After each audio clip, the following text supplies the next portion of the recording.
Captain's log, stardate 47. The voice cuts off. Nobody finishes that sentence. Because on the main viewer, a man in an orange gi is standing on hard vacuum. No suit, no shimmer of a containment field, just standing there, arms crossed, staring down a Klingon bird of prey like it owes him money. His hair is gold. It's on fire. It shouldn't be possible. Not the hair, not the standing in space part, not any of it. Security doesn't have a protocol for this. Starfleet Command doesn't have a protocol for this. The most powerful warrior in another universe just fell out of the sky mid-fight, and he brought his fight with him. Tonight, on Galaxy Lore Untold, Goku doesn't ease into the Federation. He crashes into it, fists first, and the quadrant is never the same again. I'm Jerry Blank, and if you've got a what if you're dying to see collide, drop it in the comments. I read every single one, and the next video might be your idea. Subscribe, hit that bell, and buckle up, because this fight is about to go way past warp speed. Space doesn't usually scream. It did that day. 1 second there was nothing but the low hum of stars and the slow drift of the USS Meridian on a routine survey run along the Federation-Klingon border, the kind of shift where Ensign Priya Sundaram spent more time thinking about lunch than watching her console. The next second, the fabric of local space folded in on itself like paper crushed in a fist, and something came screaming through the tier. Not a ship, not a probe, not anything Starfleet had a category for. A man, on fire, falling through vacuum like it was a swimming pool he'd been thrown into. "Captain, I'm reading." Priya's voice cracked halfway through the sentence, because her sensors were telling her something that violated 3 separate laws of physics simultaneously, and Starfleet Academy hadn't prepared her for that particular flavor of panic. "I don't, sir, there's a life sign out there, unshielded, in open space." Captain Elena Reyes came out of her ready room already moving, coffee forgotten on the desk behind her. 12 years in the center seat had taught her to trust the tone in a young officer's voice more than the words coming out of their mouth, and Priya's tone said, "The universe just did something it isn't supposed to do." "On screen," Reyes said. The image resolved, and for 3 full seconds nobody on the bridge said anything at all. He hung in open space maybe 800 meters off the Meridian's bow, limned in gold-white fire that didn't behave like fire. It moved with him, curled around his shoulders and forearms like a living thing, kicked off no light source but its own. His hair stood straight up, spiked and impossibly bright, and even through the awkward angle of the view screen you could see his face wasn't slack with the shock of dying in a vacuum. It was furious, mid-motion, like he'd been thrown out of something and was still ready to finish it. Behind him, the tear in space was already sealing, a ragged wound of violet light stitching itself shut, venting energy readings that made Priya's console shriek a proximity alarm nobody had ever heard it make before. "Report," Reyes said, low and even, the calm under-fire voice that had gotten her promoted twice. Sir, he's not wearing a suit. No environmental containment of any kind that I can detect. He should be dead. He should have been dead the second he came through." Priya's hands were flying across her console, throwing every sensor she had at the anomaly. "Bioscan is picking up a life sign, but the energy signature around him is off every scale I've got. It's not a shield. It's not tech. It's... Captain, it's coming from him." Commander Tavik had crossed to the science station without seeming to hurry, which was somehow more unsettling than if he'd run. He studied the readout with the particular stillness that meant his mind was working faster than his face let on. "The energy field is self-sustaining and appears to be biological in origin," he said. "I have never encountered a reading configuration like it. It does not correspond to any known form of psionic, subspace, or thermal generation in the Federation database." "Could it be a suit so advanced we're not reading it as tech?" Reyes asked. "Possible. Unlikely."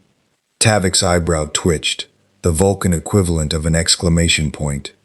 "The energy output correlates directly with muscular tension in the subject's body. It rises and falls with what appears to be his breathing and posture. Captain, If I am reading this correctly, the power is not being generated by a device he is wearing. It is being generated by him. Reyes stared at the screen. The man out there rolled his shoulders once, like he was working out a kink, and the fire around him flared brighter for half a second before settling. "Hail him," she said. "Sir, he has no vessel, no transceiver we can identify." "Then open every frequency we've got and hope he's got ears," Reyes snapped. "I am not going to sit here and watch a man burn to death in my sensor range without at least trying." Priya opened the channel. Static, then nothing, then, impossibly, a voice, rough with what might have been exertion, cutting through on a frequency none of them recognized, and none of them could later explain how it had connected at all. "Hey, is somebody there? Can you hear me?" The bridge went dead silent. "This is Captain Elena Reyes of the Federation starship Meridian," Reyes said, leaning toward the chair's comm pickup like proximity might help. "You are in an environment incompatible with unprotected human life. We are prepared to beam you aboard for medical assistance. Please respond." A pause. Then unmistakably the voice on the other end sounded less scared and more confused, like a man trying to work out where he'd left his keys, rather than someone who'd just fallen out of the universe. "Federation? Huh. Okay. Sure. Yeah. That'd probably help. I don't really know where I am." Reyes exchanged a look with Tavik. Neither of them had an explanation for how a man breathing hard vacuum was holding a conversation like he was ordering food. "Transporter room," Reyes said. "Lock onto that life sign and beam him directly to sickbay. Full containment protocols. Force field standing by the second he materializes." "Captain," Tavik said quietly, "if his power output is what it appears to be, a containment field may not—" "I know," Reyes said. "Do it anyway. I want options on the table, not certainty." He materialized in sickbay in a column of blue-white light, and the second his boots hit the deck, the ship's internal sensors spiked so hard 3 separate consoles automatically dimmed to protect themselves from the readings. The aura guttered out around him almost immediately, like he'd simply decided to stop, and what stood in its place was, disappointingly, almost comically, an ordinary-looking man in a torn orange gi, scuffed boots, a scorch mark across one shoulder, breathing a little heavy and grinning like he'd just gotten off a roller coaster. "Whoa, okay." "That's better," he said, flexing his fingers and glancing around sickbay with open, unguarded curiosity. "Nice ship, real clean." Dr. Osei, the Meridian's chief medical officer, froze mid-step with a tricorder half raised, staring at a man who by every reading on the device in her hand should not currently be capable of standing upright, let alone smiling. "Sir, please don't move," she said, professional instinct kicking in over shock. "You've just been exposed to hard vacuum. We need to run a full—" "Oh, I'm fine," he said, and it wasn't dismissive, just honest, like he was surprised she was worried. "That happens sometimes." "You get used to it. You get used to space exposure," Osei repeated slowly. "Kind of? I mean, I usually don't stick around in it long, but yeah." He rolled his shoulder, wincing slightly at the scorched patch of gi. "That fight got a little out of hand, though. Guy I was up against, Beerus, this is going to sound weird, hit way harder than I expected, and I kind of, overcooked my instant transmission trying to get some distance. Ripped a hole in something. Next thing I know, I'm falling into your, whatever this place is." Nobody in the room understood a single proper noun in that sentence, and it showed on every face. Reyes had come down personally, standing just inside the doorway with 2 security officers behind her, phasers holstered but hands near them. She'd learned a long time ago that the first 90 seconds of any first contact told you more than the next 90 minutes, and this one was already breaking every pattern she'd trained for. He wasn't posturing. He wasn't afraid. He was talking about interdimensional collateral damage the way most people talked about spilling coffee. "I'm Captain Elena Reyes," she said, stepping forward. "This is the Federation starship Meridian. You are inside our territory, aboard our vessel, and we have no record of your species, your point of origin, or the event that brought you here? I'd like some answers." He turned to look at her properly for the first time, and something in his posture straightened, not defensive, just attentive, the way a person straightens when a conversation suddenly matters.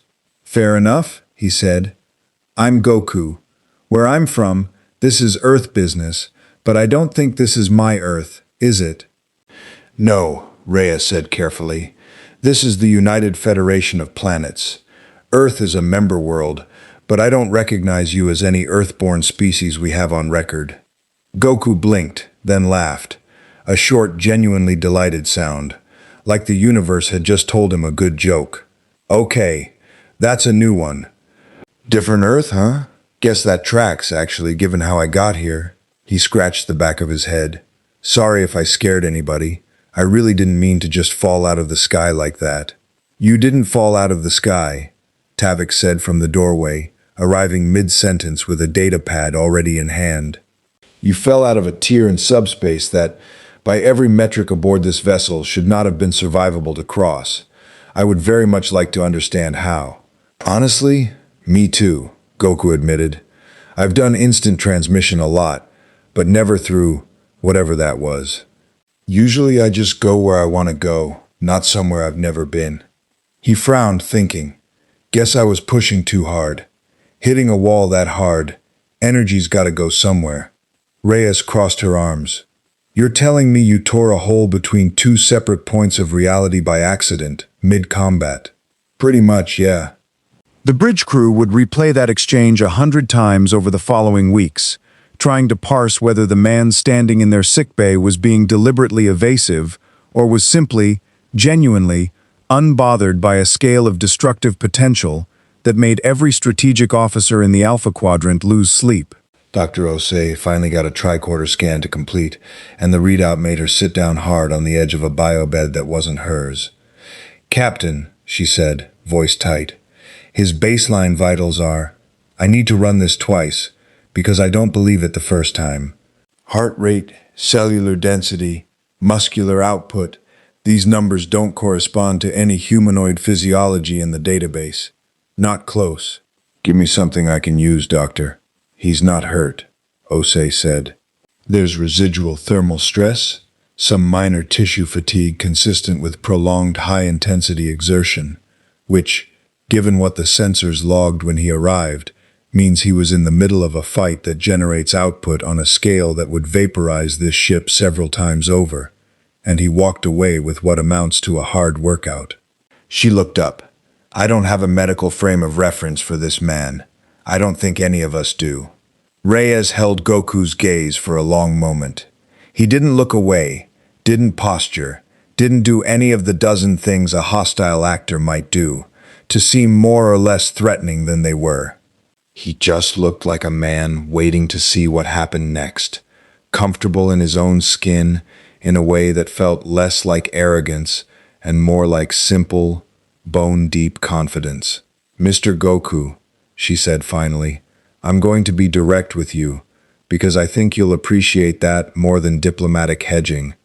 You arrived aboard my ship, generating an energy signature that, if it were hostile, could pose a serious threat to this vessel and everyone on it.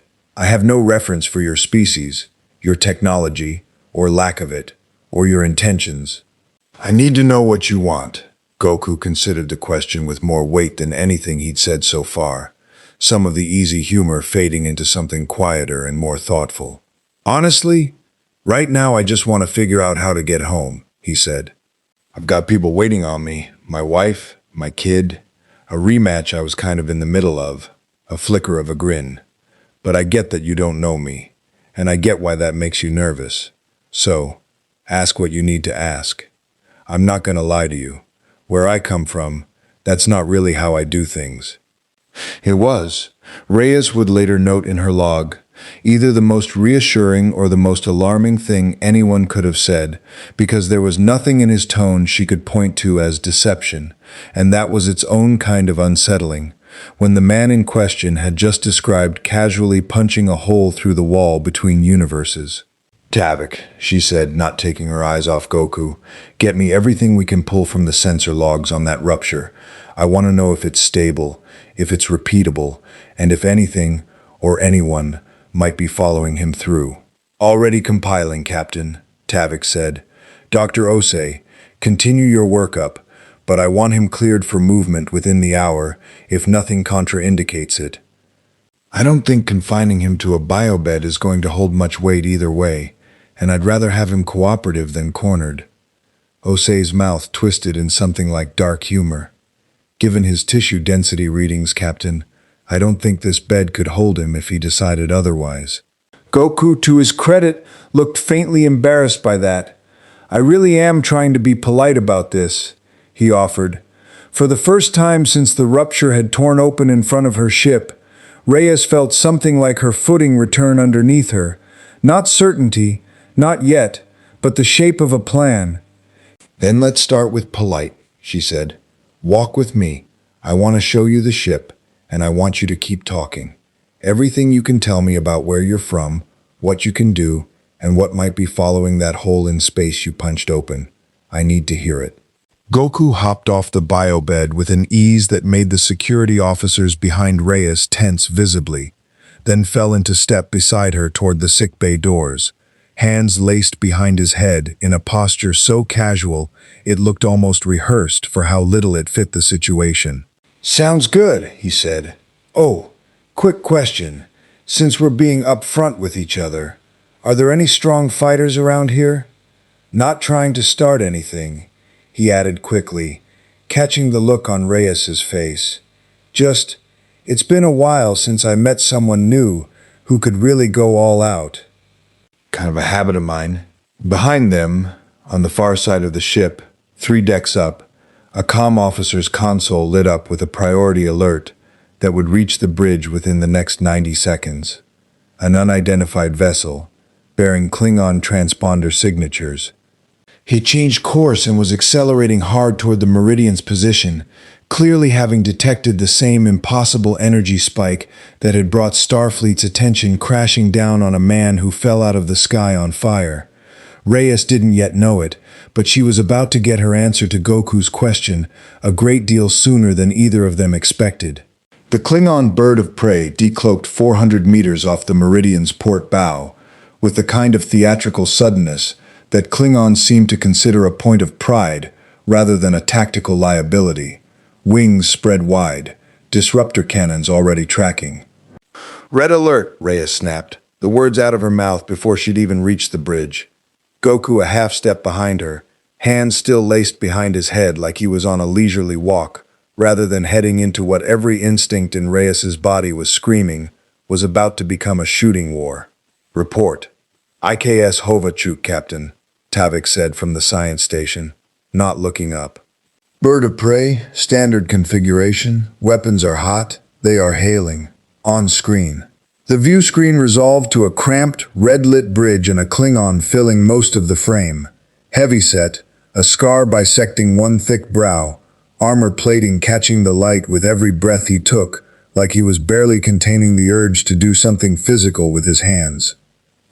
Federation vessel, the Klingon rumbled, voice like gravel, dragged over stone. This is Captain Korgath, son of Molgath, commanding the Hovachuk.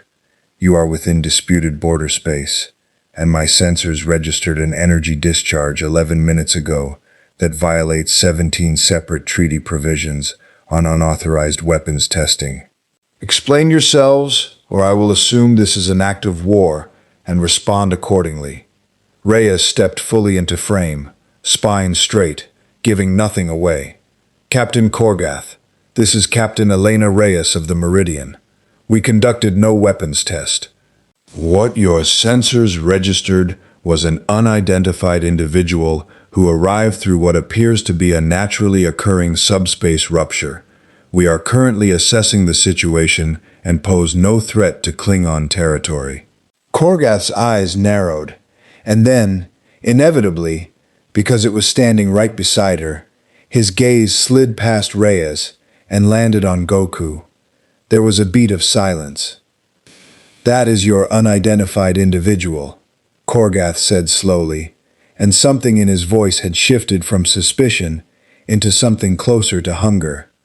The one radiating enough energy to light up sensor arrays 2 systems away.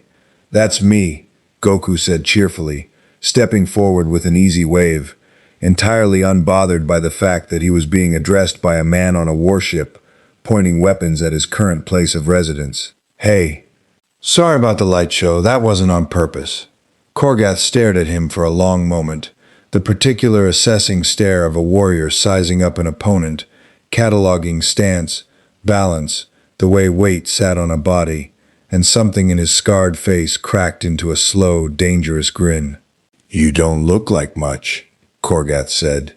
I get that a lot, Goku said, entirely unfazed, grinning right back.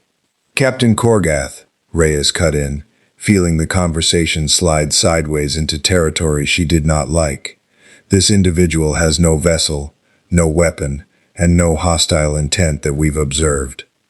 I'd ask that you stand down your weapons while Your sensors registered an output equivalent to a small fleet's combined phaser array, Korgath said, cutting her off without so much as glancing away from Goku. From a single, unarmed body. Either your instruments are malfunctioning, Captain Reyes, or you have something aboard your ship worth the Empire's very close attention. He leaned forward, forearms braced on either side of his command chair. I am inclined to believe the readings. Then believe this, Reyes said, sharper now. He is not a weapon, he is not Federation property, and he is not yours to claim. This is Federation space under treaty, and I will not allow— I don't need her permission, Goku said, not unkindly, cutting through the escalating diplomatic standoff with the blunt honesty of a man who genuinely didn't think in terms of jurisdiction. He looked directly at the screen, at Korgath. You want to know what I can do? Reyes rounded on him. Goku, I'm not going to start anything, he said quickly, holding up a hand toward her, apologetic. But he's staring at me like he wants a fight, and honestly, so do I, a little. Better we find out what we're dealing with now, right? Before anybody does something they can't take back. Korgath's grin widened into something almost delighted. The little man understands honor better than his captain. He is not— Reyes bit off the sentence, jaw tight, recalculating in real time. She'd trained for hostile first contact. She'd trained for diplomatic standoffs. She had not trained for the variable currently standing on her bridge, volunteering himself as a bargaining chip in a testosterone-fueled standoff with a Klingon warship, and every second she spent arguing with him was a second Korgath's finger stayed near a trigger. Transporter room, she said instead, forcing calm into her voice, pivoting fast. Stand by.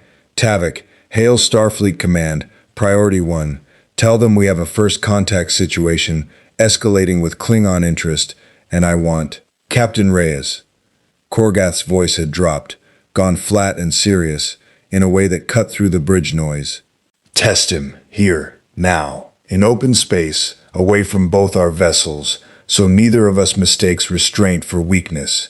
If he is what my sensors say he is, I want to see it with my own eyes before this becomes a matter for the High Council. And believe me, Captain, it will become a matter for the High Council either way. Better it happens on terms we both witnessed honestly. It was infuriatingly not a bad idea, wrapped in Klingon bravado. Reyes hated that she could see the logic in it. A contained, observed demonstration was infinitely better than an unplanned incident born of Klingon impatience and unanswered questions. The alternative was Korgath's ship sitting on her border indefinitely, weapons hot, waiting for an excuse. No weapons fire from either vessel, she said. And if this escalates beyond what I authorize, I will consider it an act of aggression against a Federation ship, treaty or no treaty. Agreed, Korgath said, already rising from his chair, restless energy radiating off him. I will beam a single officer to observe from a safe distance. No more. Reyes turned to Goku, and for a second, the diplomat fell away, and what was left was simply a woman who just watched a man volunteer himself as evidence in an interstellar dispute he barely understood. You don't have to do this, she said, quiet enough that it wouldn't carry to the open comm. You just fell through a hole in reality an hour ago. You don't owe him a demonstration. Goku's expression softened, just slightly. The first real crack in the easy grin since he'd arrived. I know. But you've got a whole ship of people here, and if I don't show him what I've got, he's gonna keep pushing until somebody gets hurt trying to find out the hard way. Better it's me who decides how this goes. He shrugged.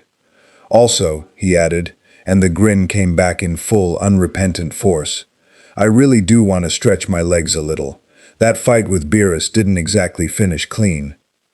They beamed him into open space half a kilometer off the Meridian's bow. No suit, no shield, nothing but the orange gi and the easy rolling stretch he gave his shoulders the second he materialized. A man standing comfortably in an environment that should have killed him in under 30 seconds, treating vacuum like a change in weather. On the bridge, every console dedicated a feed to the external sensor array. On the Hovachuk, Korgath stood in his own transporter room with two of his best warriors, watching the same impossible sight through a viewport, arms crossed, jaw set in an expression that hovered somewhere between skepticism and barely restrained excitement. "All right," Goku called, voice carrying through the open comm channel with the same clarity it always did, the mechanism of how still unexplained and, at this point, simply accepted. Nothing fancy, just wanted you to see this isn't a trick. He didn't wind up, didn't announce a technique. He simply exhaled, and the golden white aura ignited around him in a full-body blaze, hair snapping upright and bleaching gold, the air itself, what little there was to distort in vacuum, seeming to bend and ripple around the edges of the light. Priya's console screamed. Every sensor reading on the bridge redlined simultaneously, and this time nobody dismissed it as malfunction, because they'd all watched it happen with their own eyes on the view screen a half a second before their instruments confirmed it. Energy output, Tavik said, voice uncharacteristically strained, has increased by a factor of, Captain, I cannot get a stable reading. It's still climbing. Reyes stared at the screen, at the burning golden figure hanging in open space, and felt something cold settle in her stomach that had nothing to do with fear of attack and everything to do with the sudden vertiginous understanding of just how small her ship, how small her entire fleet, might actually be, measured against a single unarmed man who'd apologized twice for the inconvenience of his own arrival. On the Hovachuk, one of Korgath's warriors made a low, involuntary sound of something between awe and alarm. Korgath himself didn't move, didn't blink, just watched with the fixed, hungry stillness of a predator recalculating the entire hierarchy of predators. Goku raised one fist, almost lazily, and drove a single punch into open space in front of him. No target, nothing to hit, simply a demonstration of what the motion alone could do. The shockwave of displaced energy rippled outward, a visible pulse that washed across both ships' shields, hard enough to rock the Meridian on her stabilizers and throw two bridge officers against their consoles. "Report!" Reyes barked, gripping her armrests as the ship groaned around her. "Shields down to 81% from a single strike.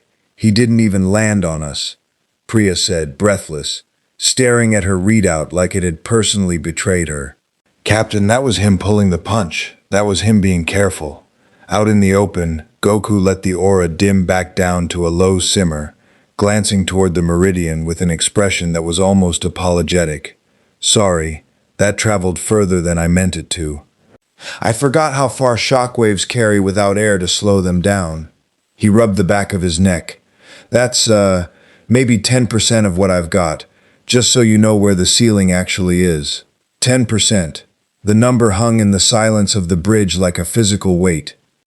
Reyes had commanded starships through Borg incursions, through skirmishes with Dominion raiders, through a career's worth of encounters with things that were supposed to be the outer edge of what the galaxy could throw at a Federation vessel. And she had just watched a man casually inform her that what nearly took a fifth of her shields down in a single accidental overspill represented a tenth of his actual capability. On the Hovachuk, Korgath was laughing, a low, rolling, delighted sound that filled his ship's transporter room, half exhilaration, half something that looked disturbingly like relief, as if he'd been waiting his entire career for evidence that the galaxy still held things worth being afraid of. "Bring him back aboard," Korgath said into his own comm, still grinning. "Captain Reyes, I withdraw my accusation of illegal weapons testing. What you have there isn't a weapon your Federation built. It's something else entirely. And I intend to inform the High Council personally that the balance of power in this quadrant just became considerably more complicated." He paused, and something sharper cut through the warrior's excitement.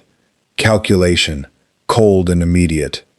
"I will also be recommending they consider what it might mean if such a being chose to fight for someone, rather than merely demonstrate for them." The channel closed before Reyes could respond, the bird of prey's running lights flaring as it began to come about, still within sensor range but no longer bearing down with weapons hot. Reyes exhaled slowly, some of the tension bleeding out of her shoulders, even as new tension flooded in behind it. "Get him back aboard," she said. "Now, before every ship in a 2-parsec radius starts asking the same questions Korgath just did." Goku rematerialized in the transporter room, looking, if anything, faintly disappointed, like a man who'd been building up to something and had the moment cut short. "Sorry that got a little bigger than I meant it to," he said, stepping off the pad, gi rippling slightly in the aftermath of residual energy still dissipating off his skin. "Guess I'm still not totally used to how things carry out here." Reyes was waiting for him, arms crossed, expression unreadable in the way that senior officers cultivated specifically for moments like this one. "Mr. Goku," she said, "I need you to understand something, and I need you to understand it clearly. What you just did out there wasn't a private demonstration. Every long-range sensor array within 3 sectors just logged an energy spike that's going to be the subject of intelligence briefings on at least 4 different homeworlds within the hour. You are no longer an unknown quantity nobody's heard of. You are, as of about 90 seconds ago, the single most important variable in this entire quadrant." Goku's easy expression sobered, some of the boyish energy settling into something more thoughtful, more aware of weight. Yeah, okay, I get that." He met her eyes. "I really was just trying to keep things from turning into a fight nobody could walk back from. But I hear you. I'm not going to go throwing that kind of power around without thinking first." "Not again. See that you don't," Reyes said, though some of the edge had gone out of her voice, replaced by something wearier. The recognition of a captain who understood, with sudden and total clarity, that the quiet border patrol she'd woken up to that morning had just become the opening move of something enormous, and there was no putting it back in the box. Tavok's voice came over the comm from the bridge, clipped and urgent in a way that even his Vulcan control couldn't fully mask. "Captain, you're needed on the bridge immediately. We're receiving a priority transmission. Starfleet Command is already aware of the energy signature, and we have an incoming subspace communication from Admiral Voss at Starbase 12. He's requesting you by name, and he's using the override authorization code." Reyes closed her eyes for one brief moment, the particular exhaustion of a career officer watching a routine day become historic in real time. Then she opened them, squared her shoulders, and looked back at Goku, who was watching her with quiet, genuine concern. A man who understood, even without knowing this universe's politics, that he'd just set something enormous in motion. "Well," she said, "I hope you're not in a hurry to get home, because I think you're about to become considerably more famous than either of us wants you to be." Goku's mouth quirked, half rueful, half, despite everything, still faintly, incorrigibly excited. "Story of my life," he said. Admiral Voss's face filled the view screen with the particular grim tightness of a man who had been woken up in the middle of his own night cycle to be told that physics had apparently developed a sense of humor. "Captain Reyes," he said without preamble, "I've reviewed the sensor telemetry your ship transmitted 11 minutes ago. I've also received 3 separate priority flags from Starfleet Intelligence. A formal inquiry from the Klingon High Council that arrived faster than should have been possible given standard subspace relay times. and I am reliably informed that a Romulan listening post along the neutral zone picked up enough of the discharge to scramble 2 warbirds toward your position. So, before we go any further, Captain, I need you to tell me, in your own words, precisely what is standing on your ship right now." Reyes had run through a dozen ways to phrase this on the turbolift ride up, and none of them had gotten easier with repetition. "Admiral, approximately 90 minutes ago, an individual identifying himself as Goku arrived aboard the Meridian via what Commander Tavik has classified as a spontaneous, self-generated subspace rupture. He is, by every physical indicator we have, humanoid. He is also, by every physical indicator we have, capable of generating output that at minimum rivals and may significantly exceed a starship's main phaser array, using no equipment or technology we've been able to identify. He states this represents roughly 10% of his full capacity." The silence on the other end of the channel stretched long enough that Reyes wondered if the connection had dropped. 10%, Voss repeated finally, flat. His words, Admiral, not our extrapolation. Though the demonstration he gave, under controlled, non-hostile circumstances, at Klingon insistence, is consistent with the claim. "Klingon insistence," Voss said, and something in his voice suggested he was filing that particular detail away for a very long report. "Explain." Reyes did, laying it out as cleanly as she could. The rupture, the sickbay assessment, Korgath's arrival, the demonstration in open space, the shockwave that had cost the Meridian 11% shield capacity from a punch that never landed. Voss listened without interrupting, his expression sliding from skepticism through alarm and settling by the end into the particular stillness of a senior officer doing very fast, very unpleasant math. "Is he hostile?" Voss asked when she'd finished. "No indication of it. If anything, Admiral, he's been cooperative to the point of naivety. He offered the demonstration himself, specifically to de-escalate the situation with Korgath, rather than let it turn into an armed standoff. Ship's counselor hasn't had a chance to do a full workup yet, but my read, for what it's worth, is that we're dealing with someone who is enormously powerful and genuinely doesn't understand the political weight that power carries out here." "That," Voss said, "is either the best possible outcome or the single most dangerous one, Captain, and right now I can't tell you which. A being with that kind of capability who doesn't grasp the stakes is one accidental incident away from starting a war nobody intended." He rubbed a hand across his face, and for a moment the weariness underneath the rank showed plainly. "I want him brought to Starbase 12 for a full assessment, Starfleet intelligence, Federation diplomatic corps, and frankly, I want our best xenobiologists in the room too, because if what you're describing is accurate, we may be looking at a species classification with implications far beyond one individual."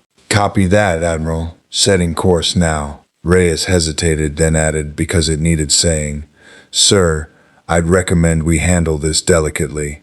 He's not a prisoner, and I don't think treating him like one is going to end well for anybody. He wants to go home. If we can help him do that, or at least treat him like someone we're trying to help, rather than contain, I think that buys us considerably more goodwill than the alternative." Voss's jaw tightened, but he nodded, slow and reluctant. "Understood. Get him here safely, Captain." "And Reyes," he paused, choosing his words with visible care, "whatever you do, don't let the Klingons, or anyone else, get an exclusive audience with him before Command has had a chance to properly assess the situation. Korgath's interest alone tells me the Empire is already thinking about this in terms of alliance and advantage. We can't afford to be a step behind on that front." The channel closed, and Reyes sat back in her chair, feeling the particular weight of a career pivot point settling onto her shoulders, the kind of moment that ended up in history logs and command track case studies for decades afterward, whether she wanted it to or not. She found Goku in the observation lounge an hour later, standing at the viewport with his hands in his pockets, watching the stars slide past at warp with an expression of open, uncomplicated wonder that felt almost jarring given everything that had happened since he'd arrived. "Never get tired of that," he said without turning around, apparently having heard her approach despite the door's near-silent hiss. "The stars stretching like that. We've got faster-than-light travel back home, too, but it doesn't look anything like this." "How does it look?" Reyes asked, coming to stand beside him, letting the question be a small olive branch after the tension of the last several hours. "Honestly, kind of boring compared to this." He grinned, glancing sideways at her. "Mostly just regular space. Then suddenly you're somewhere else. This is prettier." Reyes allowed herself the ghost of a smile before turning serious. "We're setting course for Starbase 12. Starfleet wants to conduct a full assessment. Diplomatic, scientific, the works. I won't lie to you about what that means. A lot of people are going to have a lot of questions, and some of them are going to be more concerned with what you represent than who you actually are." Goku considered that, nodding slowly. "That's fair. I get that a lot too, actually. People caring more about what I can do than who I am. Kind of comes with the territory when you're strong enough that everybody wants something from you." He glanced at her, something more searching in his expression than she'd seen from him yet. "Is that what this is? You bringing me somewhere so people can figure out what I'm useful for?" The bluntness of the question caught her off guard, and she found herself answering honestly rather than reaching for the diplomatic phrasing she'd have used on almost anyone else. "Some of the people you're going to meet, yes, that's exactly what this is for them. I won't pretend otherwise. But that's not what I want out of this. And it's not why I agreed to bring you in this way instead of the alternatives Starfleet could have chosen." She met his eyes. "You fell into the middle of something you didn't ask for, and my job, as I understand it, is to help you get home in one piece, ideally without half the quadrant deciding you're either a weapon to be claimed or a threat to be neutralized in the process. Everything else is Starfleet Command's problem to sort out, and I intend to make that clear to them in no uncertain terms." Something in Goku's face eased at that, the wary edge she hadn't fully registered until it softened. "I appreciate that, genuinely." He looked back out at the stars. "For what it's worth, I'm not looking to be anybody's weapon. Where I'm from, I fight because I want to get stronger, because I like testing myself against people who can push back, not because somebody points me at something and tells me to hit it." A faint, rueful smile. "Learned the hard way that letting other people decide what you're for usually doesn't end well for anyone." "Sounds like a story," Reyes said. "Long one," Goku agreed. "I'll tell you sometime, if we've got the time for it." He straightened, some of his usual easy energy returning. "In the meantime, this Starbase 12? Lot of people there?" "Thousands. It's a major hub. Starfleet personnel, diplomats, civilian traffic. Why?" "No reason," Goku said, entirely too innocently. "Just wondering if there's anybody worth sparring with while we figure out how to get me home."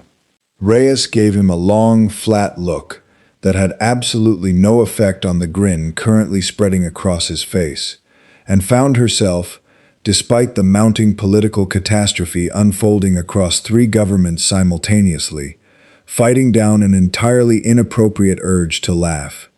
"Let's get through the diplomatic briefing first," she said. "Then we'll talk about sparring." "Deal," Goku said, and turned back to the stars, humming something tuneless and content, apparently unbothered by the fact that half the quadrant's intelligence services were currently scrambling assets in his direction. Behind them both, unseen, a comm panel blinked with an incoming subspace message flagged Priority 1 from Romulan space, the first indication that the Star Empire's interest in the being who'd torn a hole in reality had moved considerably beyond passive observation, and that Starbase 12 was about to become a great deal more crowded than Admiral Voss had planned for. Starbase 12 hung in the dark like a city built from light, rings within rings of docking arms and observation decks, running lights tracing patterns across a hull large enough to swallow a dozen starships whole.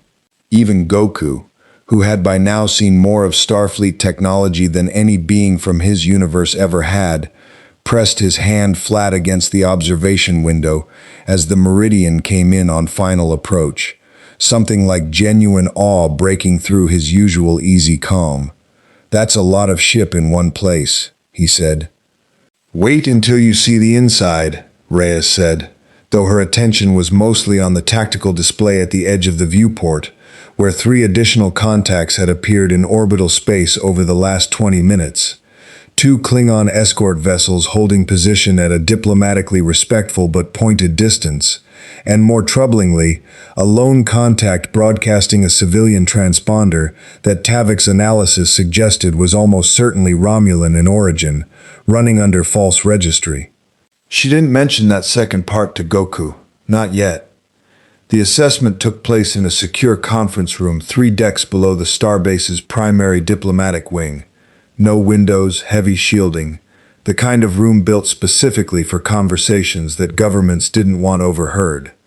Admiral Voss sat at the head of a long table, flanked by a small army of specialists, a Vulcan xenobiologist named Dr. Sorrell, a Federation diplomatic attaché whose name Reyes hadn't quite caught, 2 Starfleet intelligence officers who introduced themselves with titles vague enough to mean nothing, and seated slightly apart from the rest with the particular stillness of someone whose presence hadn't been fully explained, a Betazoid counselor whose job, Reyes suspected, was less about assessing Goku's psychology and more about quietly gauging whether he was telling the truth. Goku sat across from all of them looking, if anything, mildly bored by the formality of it, though he'd clearly made an effort to sit up straight and take the proceedings seriously. "Mr. Goku," Voss began, "on behalf of the United Federation of Planets, I want to thank you for your cooperation thus far. I also want to be transparent about why we're here. Your arrival represents an unprecedented event, and the decisions we make in the coming days may have significant consequences. For the Federation, for the broader political balance of this region, and frankly for you and your ability to return home. We'd like to understand you better, and we'd like to do that as partners rather than through less comfortable means." "Appreciate you saying it straight," Goku said. "Ask away." Dr. Sorrell leaned forward, tricorder already recording. "I would like to begin with your physiology, if you're amenable. Your species designation, if you have one for yourself. Your world of origin, and if you're willing to share it, some account of how your abilities are generated and sustained." Goku answered readily, without hesitation or the guardedness Reyes half expected from someone being clinically dissected by strangers. He talked about growing up on a mountain, about a grandfather who wasn't really his grandfather, about training under increasingly strange and powerful masters, about a species called Saiyans that he'd only learned he belonged to well into adulthood, about a technique for gathering and channeling life energy called ki, that every sufficiently trained person in his universe could theoretically access, though few reached anything close to what he could do with it. The room listened in a silence that shifted, gradually, from clinical attentiveness into something closer to unease, as the scope of what he was describing became clear. Not a singular anomaly, but an entire framework of physics and biology that ran in parallel to everything the Federation understood. One where power scaled not through technology but through training, willpower, and as he described transformations that multiplied his baseline output by orders of magnitude, apparently through rage, desperation, and grief as much as discipline. "You mentioned," Dr. Sorrell said carefully, "a transformation state. Golden hair? Elevated musculature? Can you describe the threshold that triggers it?" Goku's expression flickered, just briefly, something more complicated passing behind his eyes before the easy openness returned. "That one's called Super Saiyan. First time it happened to me, it wasn't training. It was..." He paused, and for the first time since arriving, chose his next words with visible care. "Someone I cared about died, right in front of me. Something in me just broke, and then rebuilt into something stronger. That's usually how the first transformation goes, for most of us. Grief, or rage, or both. Cracking something open that training alone couldn't. The Betazoid counselor's expression had gone very still, and Reyes caught the small, subtle nod she gave toward Voss. Whatever she was sensing, it corroborated the story rather than contradicted it. "I'm sorry," Reyes said quietly, and meant it. "It was a long time ago," Goku said, though something in his voice suggested the years hadn't dulled it as much as the words implied. Different fights get you there differently since then. Training, mostly, once you understand what unlocked it the first time. But yeah, where I'm from, the strongest fighters usually didn't get that way just by lifting rocks and running up mountains. Something in you has to break and rebuild, over and over, to get anywhere close to the top. One of the Starfleet intelligence officers, a sharp-eyed human named Drager who'd said almost nothing throughout the session, finally spoke, his voice carrying a different weight than the scientific curiosity that had dominated so far. "Mr. Goku, I want to ask you something more direct than my colleagues have been asking. If the Federation or any other power in this quadrant were to ask you to use your abilities on their behalf, in exchange for help getting home, say, or simply as a gesture of goodwill, what would your answer be?" The room's temperature seemed to drop several degrees. The real question underneath every polite scientific inquiry finally laid bare. Goku met Drager's eyes steadily, and when he answered, all the easy warmth had cooled into something harder, more grounded. The first real glimpse of the man underneath the friendly exterior, the one who had, by his own account, fought and buried people, and rebuilt himself from grief more times than anyone in that room could fathom. "My answer's no," he said simply. "Not because I don't want to help people. I do. That's most of why I fight in the first place. But I don't take orders about who to fight or when. Not from governments, not from anybody. Where I'm from, I've had people try to point me at a target and call it duty, and it never once ended well, for me or for the people who thought they could use me that way." He leaned forward slightly, and for a moment the enormity of what he'd demonstrated in open space against Korgath's ship felt suddenly, viscerally present in the room, no longer an abstraction on a sensor readout. "I'll defend people. I'll stand between somebody and something trying to hurt them, every time, no question. But I decide that. Nobody hands me a mission and expects me to salute." Drager held his gaze for a long moment, then gave a small, measured nod, jotting something onto his pad that Reyes suspected was less about intelligence gathering and more about quietly recalibrating whatever strategic assessment Starfleet intelligence had been building since the moment the rupture appeared on their sensors. "Thank you for your candor," Voss said into the silence that followed, and something in his posture had shifted too. Not relief, exactly, but the particular relaxation of a man who just learned a variable he'd feared might be catastrophic was, at minimum, not going to weaponize itself against his own wishes. The diplomatic attaché, who'd been quiet for most of the session, finally spoke, folding his hands on the table. "Mr. Goku, I want to raise something practical. The Klingon Empire has already formally requested an audience with you. Captain Korgath's report reached the High Council faster than diplomatic channels typically move, which tells me interest runs deep and urgent on their end. We've also detected what we believe to be Romulan intelligence assets in this system, which strongly suggests the Star Empire is aware of you as well, despite the news not yet having reached them through any channel we're aware of." He paused. "Word of what you can do is not going to stay contained. Frankly, Captain Reyes's account of the demonstration near the border already guarantees that. The question in front of all of us now isn't whether other powers will seek you out. It's how the Federation responds when they do." Goku glanced toward Reyes, something questioning in the look, and she found herself answering before Voss or the attaché could frame it in more careful diplomatic language. "We protect people who need protecting, and we don't hand anyone over to a government that wants to use them as a tool," she said, flat and certain.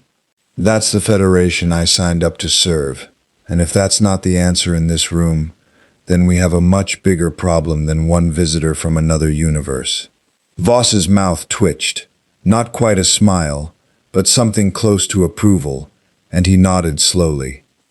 The captain speaks for Starfleet's position on this, for now. Mr. Goku is a guest, not an asset, and not a bargaining chip. We will, however, he added, more grimly, need to prepare for the reality that not every power in this quadrant shares that framework.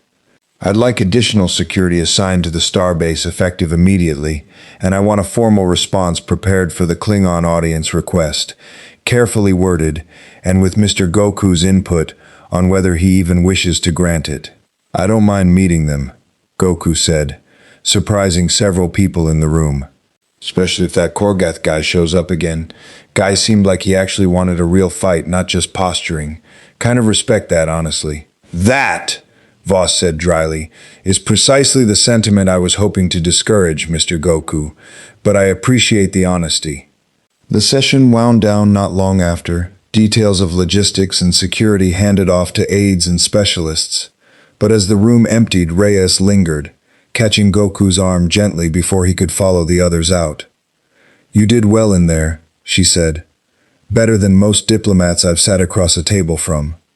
Wasn't that hard, Goku said, shrugging. Just told the truth. That's rarer than you'd think, in rooms like this. She hesitated, then added, more quietly, for what it's worth. Thank you. For meaning what you said about not being a weapon. I believed you. I think everyone in that room did. Goku's easy grin returned, warmer now, some of the earlier tension bleeding out of his shoulders. Good. Means we can focus on the actually important stuff now. Which is finding a way home, he said, and figuring out if that Korgath guy is even half as strong as he thinks he is. Reyes let out a short, involuntary laugh, the first genuine one she'd allowed herself since the rupture had torn open in front of her ship. One thing at a time, she said. Come on, let's get you settled before the entire quadrant shows up on our doorstep wanting an audience. Neither of them yet knew how literally that was about to become true, because 3 decks above, in the starbase's primary communications hub, a subspace channel had just opened on a frequency reserved exclusively for the Romulan Star Empire's Tal Shiar, carrying a message that would reach Romulus within the hour, and set in motion the first moves of an interest considerably more patient and considerably more dangerous than anything the Klingon Empire had shown so far.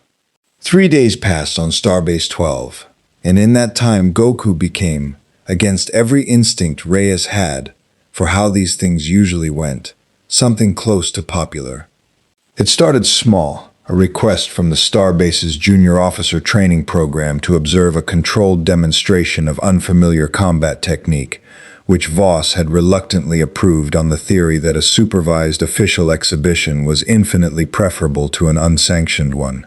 It grew from there. By the second day, off-duty personnel were finding excuses to be in the observation gallery whenever Goku ran through forms in the Starbase's largest cargo bay, cleared and reinforced for the occasion. By the third, there was a standing rumor circulating through the enlisted decks that the visitor from another universe had sparred, gently, carefully, at perhaps 1% of his actual output, with a security chief who'd once held a station combat championship and put him on the mat in under 4 seconds without so much as raising his heart rate.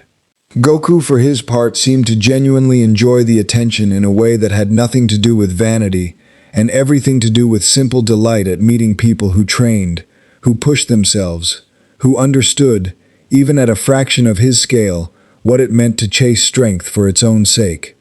Your people are stronger than I expected, he told Reyes over a meal in the Starbase's officers' mess, working through his third tray of food with the focused efficiency of a man who apparently required an alarming number of calories to sustain whatever his body was doing at rest. Not compared to me, obviously, but that security chief, what's his name? Lieutenant Commander Osgood. Osgood, right. Guy's got real discipline. Good instincts, too. He adjusted his stance after I countered him the first time, which most people don't do fast enough to matter. If he trained somewhere with gravity multipliers or under somebody who really pushed him, he could probably get a lot stronger. Gravity multipliers? Reyes repeated. Training rooms that increase gravity, so your body has to work harder just to stand up, let alone fight. Good way to build a baseline fast. He said it entirely matter-of-factly, like discussing a familiar piece of gym equipment, apparently unaware or unbothered by the fact that he just described technology that would represent a fundamental leap in Federation training methodology if it existed anywhere in Starfleet's current understanding of physics. Reyes made a mental note to have that conversation flagged for Starfleet R&D, then set it aside because a yeoman had appeared at her elbow with the particular tightness of expression that meant something above her pay grade had just landed. "Captain, Admiral Voss needs you in his office. Priority." Voss's office, when she arrived, held more people than she expected. The diplomatic attaché from the earlier session, two more unfamiliar Starfleet intelligence faces, and, standing slightly apart near the window with her hands folded and an expression of careful, practiced neutrality, a woman Reyes had never seen before, but immediately recognized by uniform and bearing as Romulan. "Captain Reyes," Voss said, and the strain in his voice was audible even through decades of command training. "This is Sub-Commander Teves, representing the Romulan Star Empire. She arrived aboard a diplomatic shuttle 40 minutes ago, requesting an audience regarding our visitor." Teves inclined her head, precise and economical. "Captain, I understand you've spent considerable time with the individual in question. I'm told your assessment carries weight with Starfleet Command." "It does," Reyes said carefully, matching the Romulan's flat formality with her own. "What exactly does the Empire want, Sub-Commander?" "Directness. I appreciate that, in a Starfleet officer, it's rarer than your reputation suggests." Teves's expression didn't shift, but something in her tone sharpened, just slightly. "The Empire is aware of the energy discharge that occurred near the border 3 days ago. We are aware of the Klingon Empire's subsequent interest and their formal request for an audience with your visitor. We are also aware, through channels I won't detail, of the substance of what your own assessment session revealed about his capabilities." She paused, letting that land, making clear without saying it outright just how deep Romulan intelligence penetration ran. "The Star Empire does not intend to be the last great power in this quadrant to formally engage him. He's not a prize to be claimed, Sub-Commander," Reyes said, flat. "I did not suggest he was." Teves's gaze was steady, unreadable in the particular way that made Romulan diplomats so difficult to read across a table. "I am here to request a formal audience, on behalf of the Praetor, extended with full diplomatic courtesy, and no coercion implied or intended. Whether he accepts is of course entirely his choice, a fact the Empire is prepared to respect, provided the Federation extends the same courtesy in facilitating that choice, rather than obstructing it." The implication sat there, unspoken but unmistakable. Don't hoard him, don't gatekeep him, or this becomes a matter the Empire pursues through less courteous means. Voss's jaw was tight. "Sub-Commander, I want to be plain about something. Our visitor is not a Federation asset. He is a guest, and any decision about who he meets or doesn't meet is his to make, not ours." "Then let him make it," Teves said simply. There was a long, charged silence, and Reyes found herself thinking, not for the first time in the last 3 days, about how quickly the shape of the entire quadrant's balance of power had begun bending around one man who, as far as she could tell, wanted nothing more than to find his way home, and in the meantime, meet a few people worth sparring with. "I'll ask him," Reyes said finally, "but I want it understood clearly, Sub-Commander. Whatever he decides, that's the end of it. No follow-up pressure, no second delegation, no attempt to sweeten the offer if he says no the first time." Teves's mouth curved, faint and unreadable. "Captain, I would not dream of it."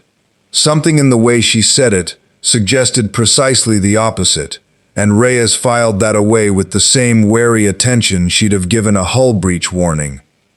She found Goku in the cargo bay that had become his de facto training space, mid-form, moving through a sequence of strikes and blocks with a fluid, almost meditative slowness that belied the speed she'd seen him deploy against Korgath's demonstration. He caught sight of her in the doorway and straightened, wiping sweat from his brow with the back of his wrist. "Let me guess," he said. "More people want to meet me. The Romulans, this time, officially requesting an audience through the Praetor. Diplomatically, they're being scrupulously polite about it." Reyes crossed her arms. "I don't trust them for what it's worth. Romulan diplomacy usually has 3 layers underneath whatever's said out loud, and I'd bet everything I own that this is no exception." Goku considered that, some of his usual easy humor giving way to a more thoughtful stillness. "You think it's a trap?" "I think it's an attempt to get ahead of the Klingons and the Federation both, in whatever game they're playing for your attention. Whether that crosses into something more actively hostile, I honestly don't know yet."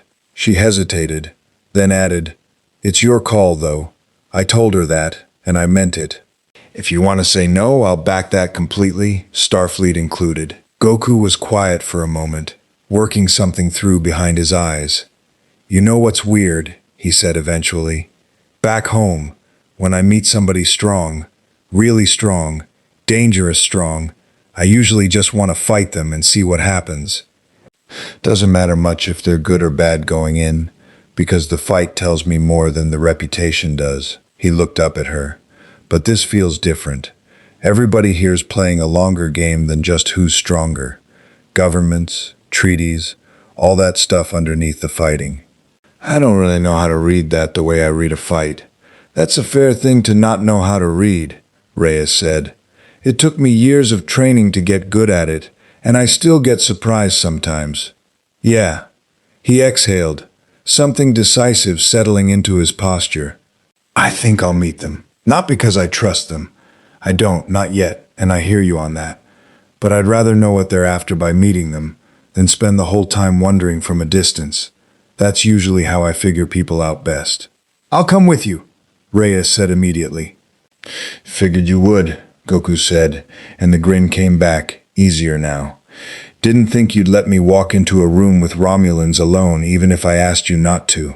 "You'd be correct," Reyes said dryly. "Get cleaned up. I'll set it up for this evening. Public location, full security, and I'm putting eyes on every exit personally." As she turned to go, Goku's voice caught her at the door, quieter than before. "Hey, Captain, for what it's worth, whatever they're playing at, whatever any of these governments are playing at, I want you to know I'm not going to forget who actually helped me when I had nowhere else to go. That still means something to me, even with all the politics on top of it." Reyes paused in the doorway, something unexpectedly warm cutting through the mounting tension of the last 3 days. "Noted," she said simply, and left before the moment could stretch into something neither of them quite had time for. Behind her, in the cargo bay, Goku resumed his forms. Slower now, more deliberate, the easy rhythm of a man working through more than muscle memory, turning over the shape of a quadrant's worth of competing interests, all circling, patient and hungry, around the fact of his existence. 3 decks up, in a guest suite reserved for visiting diplomats, Sub-Commander Teves sat alone at a small desk, composing a subspace communication in Romulan cipher that would reach a very particular recipient within the Tal Shiar's inner circle, not a report on the audience request, which was, in its own way, entirely genuine and above board, but a second, quieter message entirely, laying groundwork for a contingency the Empire had no intention of revealing to the Federation, the Klingons, or the being from another universe who had just, unknowingly, agreed to walk directly into the opening move of it. The meeting room chosen for the Romulan audience sat near the heart of Starbase 12's diplomatic wing, neutral ground by design, windows overlooking the docking ring rather than open space, security discreetly stationed at every access point Reyes had personally walked through twice before allowing the doors to open. Tves arrived precisely on time, flanked by two Romulan aides who said nothing and positioned themselves at the room's edges with the particular stillness of people trained to notice everything while appearing to notice nothing. She inclined her head toward Reyes, then turned her full attention to Goku, studying him for a long moment with an expression that had shed some of its earlier diplomatic neutrality in favor of something more genuinely curious. "Thank you for agreeing to this," she said. "I confess, given the circumstances of your arrival, I expected either considerably more caution or considerably more bravado. You present as neither." "I try not to overthink people before I've actually talked to them," Goku said, settling into the chair across from her, with the same easy, unguarded posture he brought to every room. "Figured that was fair to you too. A refreshing philosophy, in a quadrant that runs largely on the opposite instinct." Tves folded her hands on the table. "I'll be direct, since I understand directness suits you. The Romulan Star Empire has no interest in coercing you into anything. What we are interested in is understanding you, your capabilities, your intentions, and whether there exists any basis for a relationship that benefits us both, freely entered." "What would that look like?" "A relationship that benefits us both. That depends entirely on what you value," Tves said.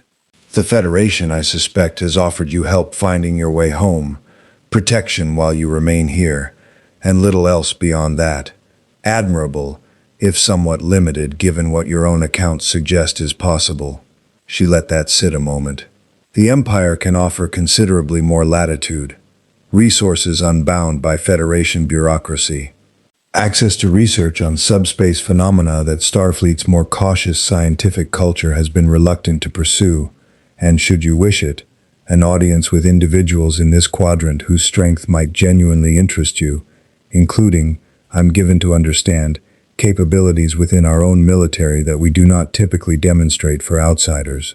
It was, Reyes thought, a masterfully constructed offer, nothing so crude as a direct bribe, nothing that could be characterized later as coercion, simply a carefully assembled set of enticements, aimed with precision at exactly the two things Goku had shown the most genuine interest in since his arrival: getting home and finding worthy opponents.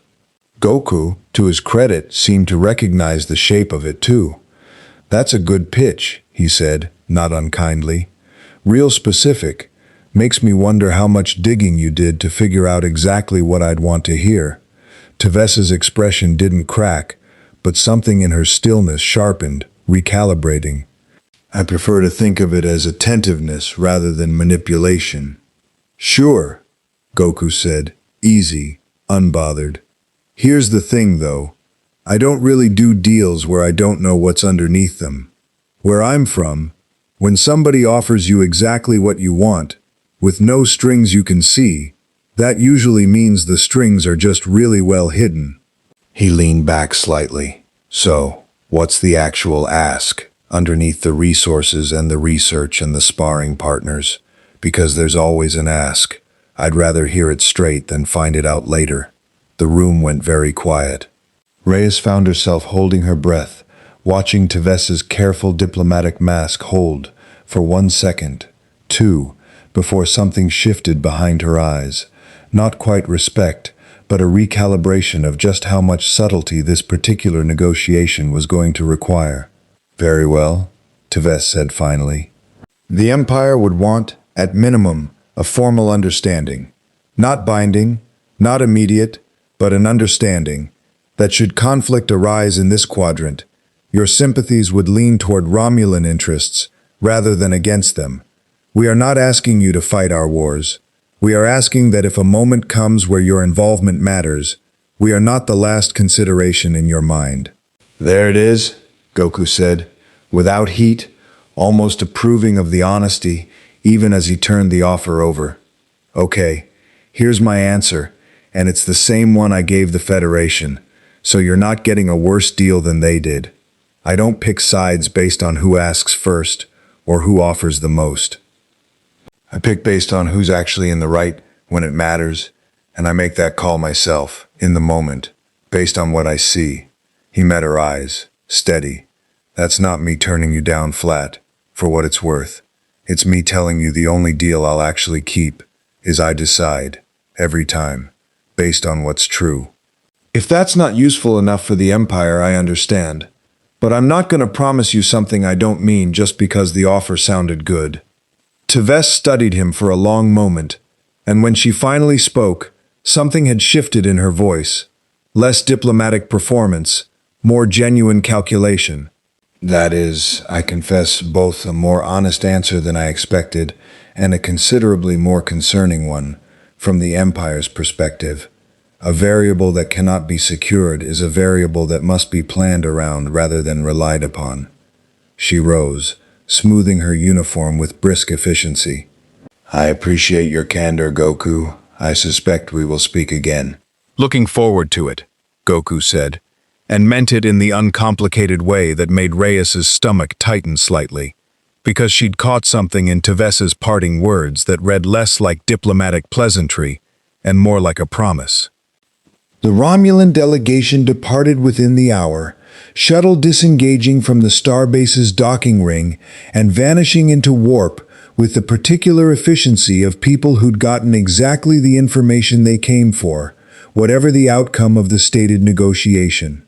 Reyes walked with Goku back toward the officers' quarters, turning the exchange over in her mind with the particular unease of someone who'd watched a negotiation conclude without being entirely sure who'd actually won it. You handled that well, she said finally. Didn't feel like handling it well, Goku admitted. Felt like turning down help I might actually need, from people who clearly know things about this quadrant I don't. He glanced at her. Was that the wrong call? No, Reyes said, without hesitation. It was exactly the right call. She was trying to buy loyalty before you understood enough about this quadrant's politics to know what you were selling. That's not help. That's a very patient trap, dressed up as generosity. Yeah, figured as much once she laid out the ask. He was quiet for a moment, expression more troubled than she'd seen it since the assessment session.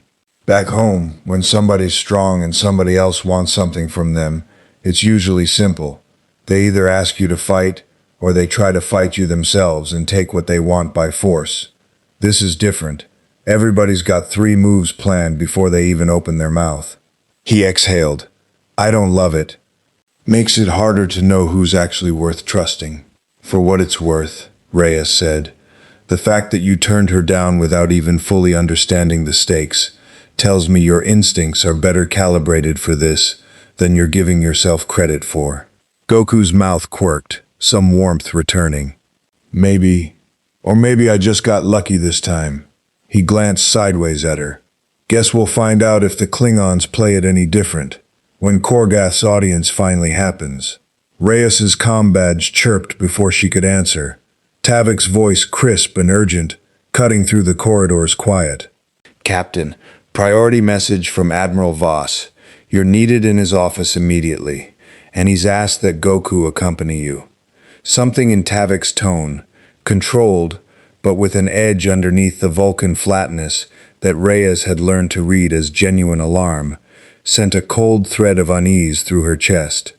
On our way, she said, and exchanged a glance with Goku that needed no words, both of them already quickening their pace down the corridor, the easy warmth of the last few minutes giving way to the familiar, tightening readiness of 2 people who'd both learned, in very different universes, to recognize the particular shape of trouble arriving faster than anyone had planned for. Voss's office had the particular charged stillness of a room where bad news had already landed, and everyone present was still absorbing the shape of it. The Admiral stood at his desk rather than sitting, arms braced against its edge, and Tavik was already present, pulled from the Meridian specifically for this, which told Reyes more about the severity of the situation than anything said so far. Report, she said, the moment the doors sealed behind her and Goku. 40 minutes ago, a long-range sensor array on the edge of Federation space detected a second subspace rupture. Voss said without preamble. Same energy signature classification as the one that brought Mr. Goku through. Commander Tavix confirmed the match personally. It opened, held for approximately 11 seconds, and closed. Whatever came through it, if anything did, we have no visual confirmation. The room's temperature seemed to drop several degrees. Goku's easy posture had gone very still, something sharp and focused replacing the openness of a moment before. Where? Where? He asked. Just inside Klingon territory, Voss said, which means the Empire almost certainly detected it independently, possibly before we did. Could be nothing, Reyes said, though she didn't fully believe it herself. A residual echo, an after effect of the first rupture, destabilizing something in local subspace. I considered that possibility, Tavix said, and I do not believe it holds. The energy signature of the second rupture was not a diminishing echo of the first. It was, within the margin of our instrument's error, identical in strength and structure, consistent with an independent, deliberate crossing, not a residual artifact. Goku's jaw tightened, and for the first time since he'd arrived, Reyes saw something genuinely grim settle over his features. Somebody followed me through, he said quietly, or something did. You have reason to believe that's likely? Voss asked sharply. Goku was quiet for a long moment, working through something clearly unpleasant. When I tore that hole open, I wasn't exactly in control of where it led or how long it stayed open behind me. If Beerus, the person I was fighting, followed the same path I did, even part way, there's a chance the disturbance stayed open long enough for something else to slip through in the aftermath. Wouldn't even need to be intentional. He looked up, meeting Voss's eyes directly. I need to know what Beerus is capable of, if that's what's out there, because I promise you, whatever I demonstrated for Korgath, it's a fraction of what he can do if he actually wants to hurt somebody. The room absorbed that in silence, the scale of the previous demonstration. The shockwave that had cost the Meridian 11% shields from a single restrained punch, suddenly feeling less like the upper bound of the threat and considerably more like a floor. Walk us through it, Voss said, voice tight. Everything you can tell us. Goku exhaled slowly, gathering the words. Beerus is what we call a god of destruction. Not a title, not a rank. An actual role in how the universe stays balanced, back home. His job is to destroy things that threaten to grow out of control before they can. Civilizations, sometimes. Whole planets, if it comes to that. He paused, letting that land fully before continuing. He doesn't usually fight for the sake of fighting, the way I do. If he's here, it's because something about this crossing pulled him through, not because he chose to come, which means he's probably disoriented, maybe even irritated, and I genuinely don't know how he reacts to that kind of situation. I've only fought him the one time, and it didn't exactly end with a clear answer either way. You fought a being with the power to destroy planets, Voss said slowly, and the outcome was unclear. He's holding back a lot, most of the time. Even when we were fighting for real, I don't think I ever saw everything he's actually got. Goku's expression was grim, all traces of his usual easy humor gone. If he's loose in Klingon territory, disoriented and irritated, I need to find him before something else does, because if a Klingon patrol runs into him thinking he's just another unusual visitor to be assessed and contained the way I was, that's not going to go the way it went for me. Voss and Reyes exchanged a look freighted with the particular dread of officers who understood, with sudden and total clarity, that the crisis they'd spent 3 days carefully managing had just, potentially, become something exponentially larger. I need to get out there, Goku said. Now, if possible, every hour we wait is an hour he's out there confused and cornered by people who don't understand what they're dealing with, and that's usually when things go bad fast. Mr. Goku, Voss said carefully, I understand the urgency, but you are proposing to fly into Klingon sovereign territory, uninvited, in pursuit of a being capable of planetary destruction, based on a rupture reading that may not even indicate his presence at all. I cannot authorize a Starfleet vessel to escort you into that kind of unilateral action without triggering exactly the kind of incident we've spent 3 days trying to avoid. Then don't authorize a vessel, Goku said. I don't need a ship to get there. I got here without one. Reyes stepped forward before Voss could answer. Admiral, if there's any chance this is what he thinks it is, we cannot afford to sit on this while diplomatic channels grind through the proper procedure. Let me contact Korgath directly. He's already met Goku, already has some baseline trust established from the demonstration. If we frame this as a joint concern, a mutual threat neither of us wants loose and unaccounted for, I think there's a real chance he cooperates rather than treats it as a border violation. Voss's jaw worked for a moment, weighing political risk against the alternative, and something in his expression suggested he already knew which way this had to go. Do it, he said, fast. And Captain, if this goes sideways, if the Empire decides to treat an unauthorized incursion as an act of war regardless of intent, that's on my authorization, not yours. I want that on record. Understood, Admiral. Mr. Goku, Voss added, as Reyes was already moving toward the door, comm badge in hand. I want to be clear about something. If this being is even a fraction as dangerous as you're describing, and Starfleet ends up caught in the middle of a confrontation we don't have the tools to survive, I need to know whether you can actually stop him, if it comes to that. Goku's expression, when he answered, carried none of the easy confidence of the demonstration against Korgath, something more honest, more uncertain, and for that reason more unsettling than bravado would have been. I don't know, he said. Last time neither of us really won. I'll do everything I can. But I won't lie to you and promise something I can't guarantee. Not about him. The honesty landed harder in the room than any confident assurance could have, and Voss held his gaze for a long moment before giving a single grim nod. Then let's move fast, he said, and hope it doesn't come to that. Reyes reached Korgath within 20 minutes, the Klingon captain's face resolving on her personal terminal with none of the earlier bluster. Instead, a taut, focused alertness that told her he already suspected, or already knew, exactly why she was calling. Captain Reyes, he said without preamble, you've detected it too. The second rupture, yes. She kept her voice level, direct. Goku believes it may indicate the arrival of someone he fought immediately before crossing into this universe. A being he describes as capable of destruction on a planetary scale. He wants to find him before your patrols do, Captain, and I'm asking you to let him try, and to coordinate rather than treat this as a border incursion.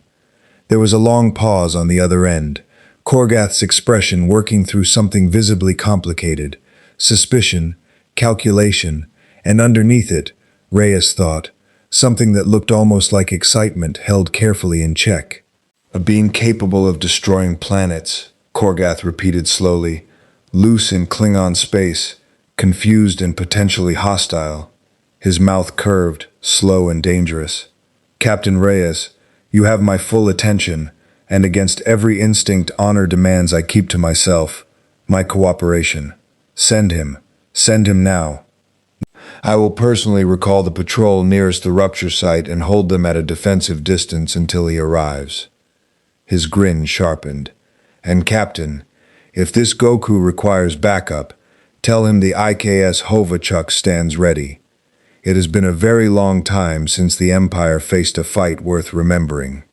Reyes closed her eyes briefly, caught between profound relief at the cooperation and profound dread at Korgath's obvious, undiminished appetite for a confrontation that Goku himself hadn't seemed certain he could survive.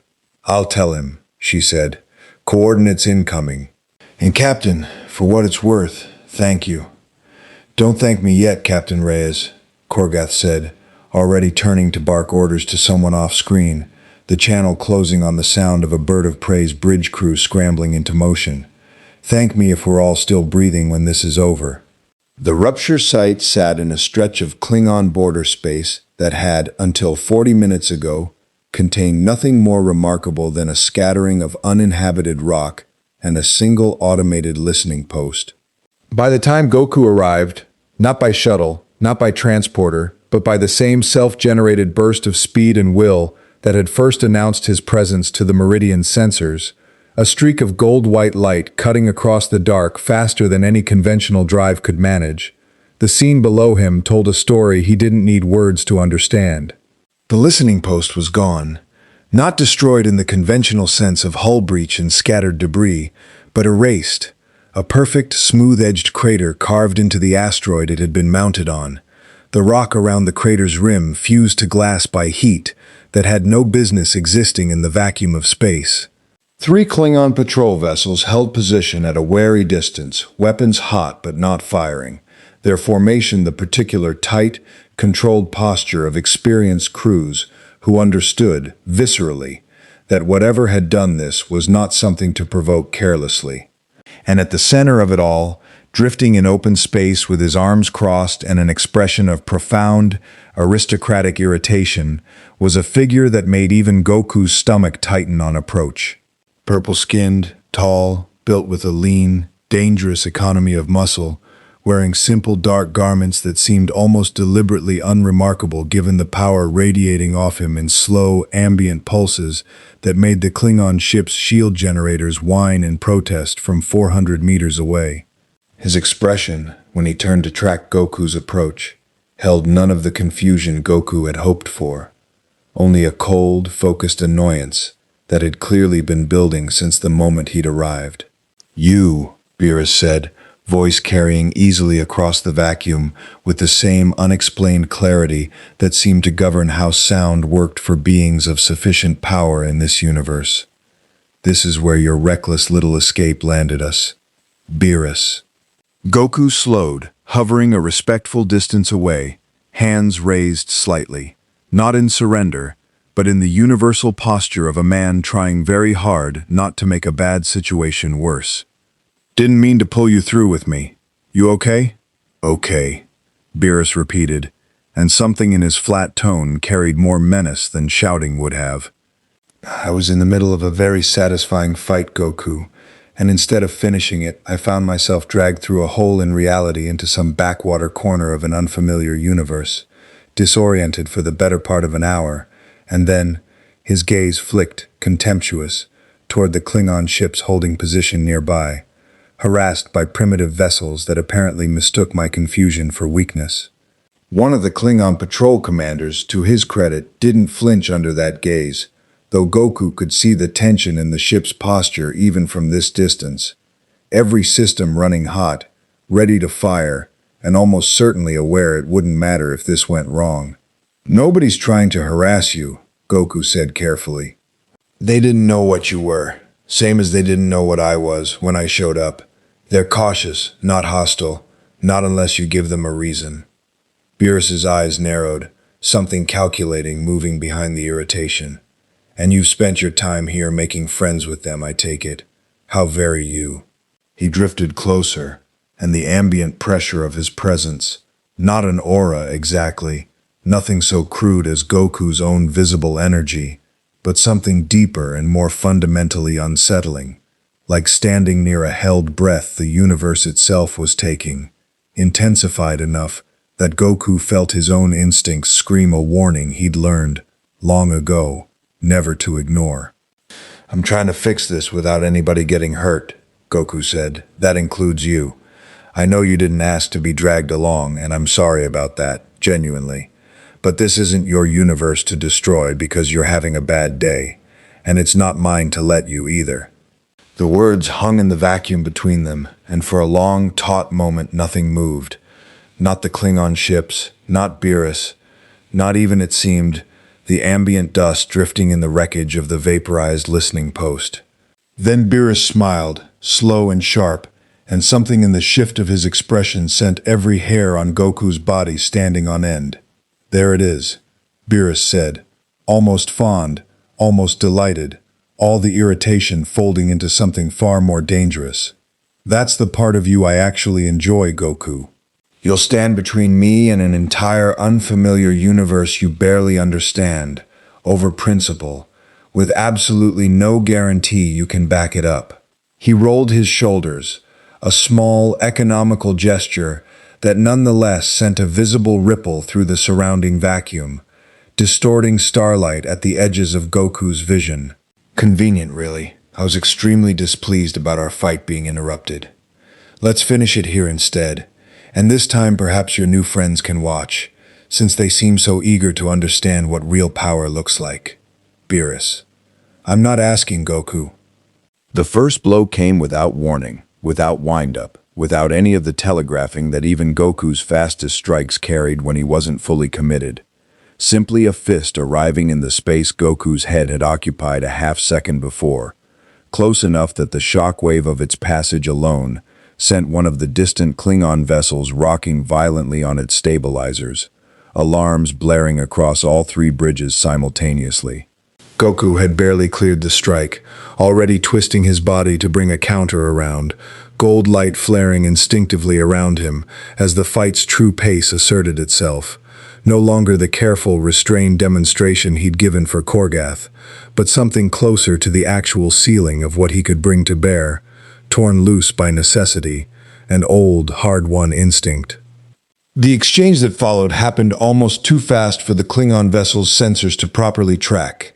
Two figures blurring across kilometers of open space in fractions of a second, each collision of fist and forearm generating visible shockwaves that rippled outward and battered the watching ship's shields, forcing the patrol commander to order an emergency retreat to a safer distance, even as every crew member aboard remained glued to their viewports, watching something that would be spoken of in Klingon officer messes for generations. Goku ducked under a strike that would have taken his head off, drove a counter into Beerus's ribs that connected with a sound like a small sun collapsing, and for one brief electric moment felt the god of destruction actually give ground. A half-meter's retreat, barely perceptible, but real. Beerus's expression when he recovered had lost the last traces of playful irritation, settling into something colder and considerably more focused. "Better," he said. "You've grown since our last fight. Good." "Wasn't trying to impress you," Goku said, breathing harder now, gold aura blazing brighter around him as the exchange's true cost began to register. "Trying to get you to stop before this turns into something neither of us can walk back. Then you should fight harder," Beerus said, and vanished from Goku's immediate perception entirely. Not fast, but simply elsewhere, reappearing behind him, with a blow that connected before Goku's transformed reflexes could fully register the shift, sending him tumbling through open space in a spray of displaced light and energy that scattered across kilometers, visible even from the Meridian, now holding position at the edge of the engagement zone alongside the IKS Hova-Chuk, both crews watching in stunned, helpless silence, as a fight neither of their combined arsenals could meaningfully influence played out in front of them. On the Meridian's bridge, Reyes gripped her armrests hard enough to whiten her knuckles, watching the tactical display redline with energy readings that made every previous encounter with Goku look, in retrospect, almost gentle by comparison. "Tavik," she said, voice tight, "tell me we have options." "Captain," Tavik said, and for once his Vulcan composure carried a visible strain, "I do not believe we do. Current output readings from both combatants exceed anything in Federation records by several orders of magnitude. Any intervention we could offer would be, at best, irrelevant to the outcome, and at worst, would place this vessel directly in a kill zone neither combatant is likely to notice until it's too late." On the comm channel linking both ships, Korgath's voice came through, low and rough with something that sounded, disturbingly, like genuine reverence. "Then we watch," he said, "and we pray to whatever holds meaning to each of us that the little man from the sky is stronger than he looks." Out in the dark, Goku caught himself mid-tumble, righted, and drove back toward Beerus with a speed that blurred the stars themselves, gold light trailing behind him like a comet's tail, the opening skirmish of a fight that both combatants understood, with grim and total clarity, was only just beginning. The fight had moved twice already, first drifting in-system toward the shattered remains of the listening post, then hurled outward again by a blow that cracked space itself with a sound like thunder folding in on its own echo. And every time it moved, the watching ships had to scramble to keep pace, their sensors straining to make sense of engagement ranges and velocities that belonged to no tactical doctrine any bridge crew had trained for. Goku came in low and fast, gold light streaming off him in ragged pulses now, the controlled brilliance of the Super Saiyan form beginning to fray at the edges from sheer sustained output. He drove a flurry of strikes at Beerus's guard. 3, 4, 5 in the span of a heartbeat, and for the first time since the fight began, 2 of them landed clean, snapping the god of destruction's head sideways with a crack of displaced air that registered on the Meridian sensors as a minor seismic event echoing through the surrounding asteroid field. Beerus staggered back, wiped a thin line of something dark from the corner of his mouth, and looked, for one fleeting moment, genuinely surprised. "There it is," he said again, quieter this time, almost to himself. Then his expression hardened, all trace of playful menace burning away into something colder and infinitely more dangerous. "Enough testing. Let's see what you're actually hiding, Goku." He didn't move like before, didn't blur, didn't strike. He simply pressed, and the ambient pressure that had been building steadily since his arrival crested all at once, a wave of raw, undirected force radiating outward in every direction, indifferent to anything caught inside its reach. On the Meridian, every console lit up simultaneously, alarms shrieking in a chorus that drowned out Priya's voice as she fought to make sense of readings that no longer fit on any of her scales. "Captain, that's not an attack, he's just existing harder," she shouted over the noise, hands flying across her console in a desperate bid to compensate. "Structural stress across the whole hull, shields down to 60%, and we're not even the target. Pull us back," Reyes ordered. "Full reverse, maximum safe distance, now." On the Havachuk, Korgath was already barking the same order to his own helm, the bird of prey wheeling hard away from the epicenter of the engagement, even as his eyes stayed locked on the view screen, unable, despite the danger, to look away from what was unfolding. Out in the dark, at the center of the storm, Goku felt the pressure of it wash over him like standing too close to a collapsing star, every cell in his body screaming a warning that this was no longer a fight he could afford to treat with restraint. He closed his eyes for 1/2 second, an eternity, in the compressed time of a fight moving at this speed, and reached for something he'd held in reserve since the moment he'd arrived, something he hadn't dared risk in front of an unfamiliar quadrant, until this exact moment left him no other choice. The gold light around him didn't just brighten. It changed, cooling, sharpening, taking on a blue-white edge that cut through the ambient wash of Beerus's pressure like a blade through fog, his hair shifting from molten gold to a pale, luminous cyan, his stance settling into something denser, more controlled, more finished than the raw power of the form before it. "Ah," Beerus said, and something in his voice shifted, irritation giving way, grudgingly, to genuine interest. "There it is. I wondered how long you'd make me wait.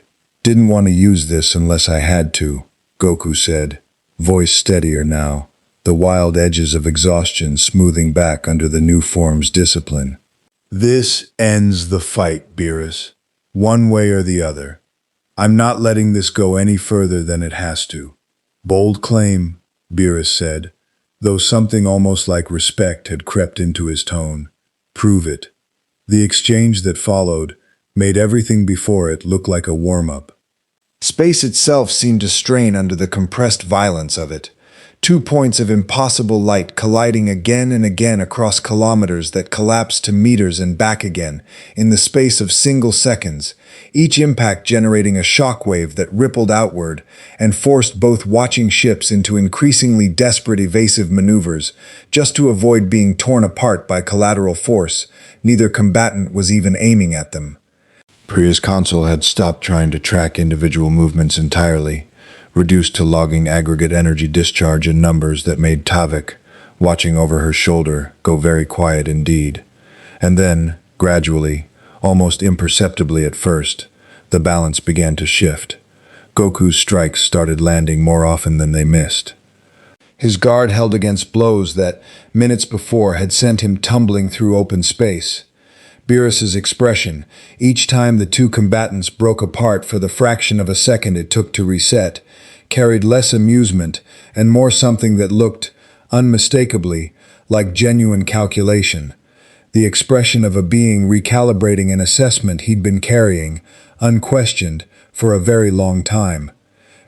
"You've gotten stronger," Beerus said finally, breathing harder than he had at any point since the fight began, hovering at a wary distance with something guarded now settled into his posture. "Considerably stronger. Since our last fight, I mean. Not since you fell into this ridiculous little corner of reality." "Been training," Goku said simply, matching his distance, chest heaving, the blue-white aura around him flickering at the edges from the sheer cost of sustaining it this long. "Guess I finally caught up a little." Beerus studied him for a long moment, and something in the tension of the standoff shifted. Not resolution, not surrender, but a kind of mutual, exhausted recognition passing between two beings who had, in the space of a few violent minutes, redrawn the shape of what either of them understood about the other. "This is unsatisfying," Beerus said finally, straightening, some of the raw ambient pressure receding from the space around him as he visibly reined himself back in. "I don't particularly enjoy fights that don't have a clean ending. But I also," he added, with obvious, grudging distaste, "don't particularly feel like leveling an unfamiliar star system today, and continuing this at full output would likely accomplish exactly that, given how thoroughly you've apparently improved." Goku let his own aura dim, cautiously, watching for any sign the god of destruction's restraint was a feint rather than a genuine choice. "So we're done? For now." Beerus's gaze slid, almost lazily, toward the two distant Federation and Klingon vessels, still holding position at the ragged edge of the engagement zone, both bristling with weapons that both of them clearly understood would be entirely irrelevant if this exchange resumed in earnest. "Your new friends look terrified. It's almost charming." He looked back at Goku, something calculating settling behind his eyes. "I find myself curious about this little corner of the universe you've stumbled into, Goku. Curious enough to stay a while, rather than simply forcing my way back to where I belong, the moment I've caught my breath." Something cold settled in Goku's stomach at that, the fight's adrenaline giving way to a different, more strategic kind of alarm. "Beerus, relax," Beerus said, waving a dismissive hand, though the sharp, appraising look in his eyes suggested he was doing anything but relaxing internally. "I'm not going to destroy anything. Not yet, at least. That depends entirely on whether this quadrant of yours proves as tediously unremarkable as most do, or whether it turns out to have something worth my attention." He drifted backward, putting distance between them with unhurried, deliberate grace.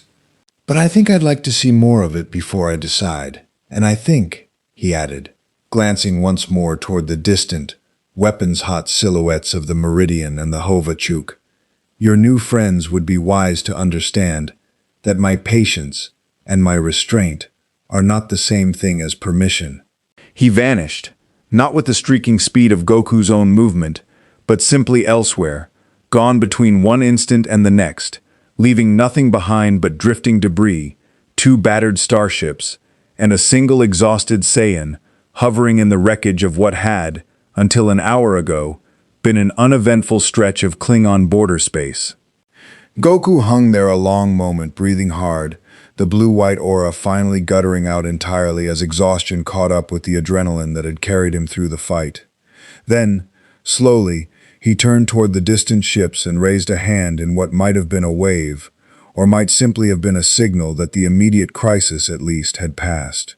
On the Meridian's bridge, Reyes let out a breath she hadn't realized she'd been holding for the better part of 10 minutes, sinking back into her chair as the tactical display finally, mercifully, stopped screaming warnings at every station simultaneously.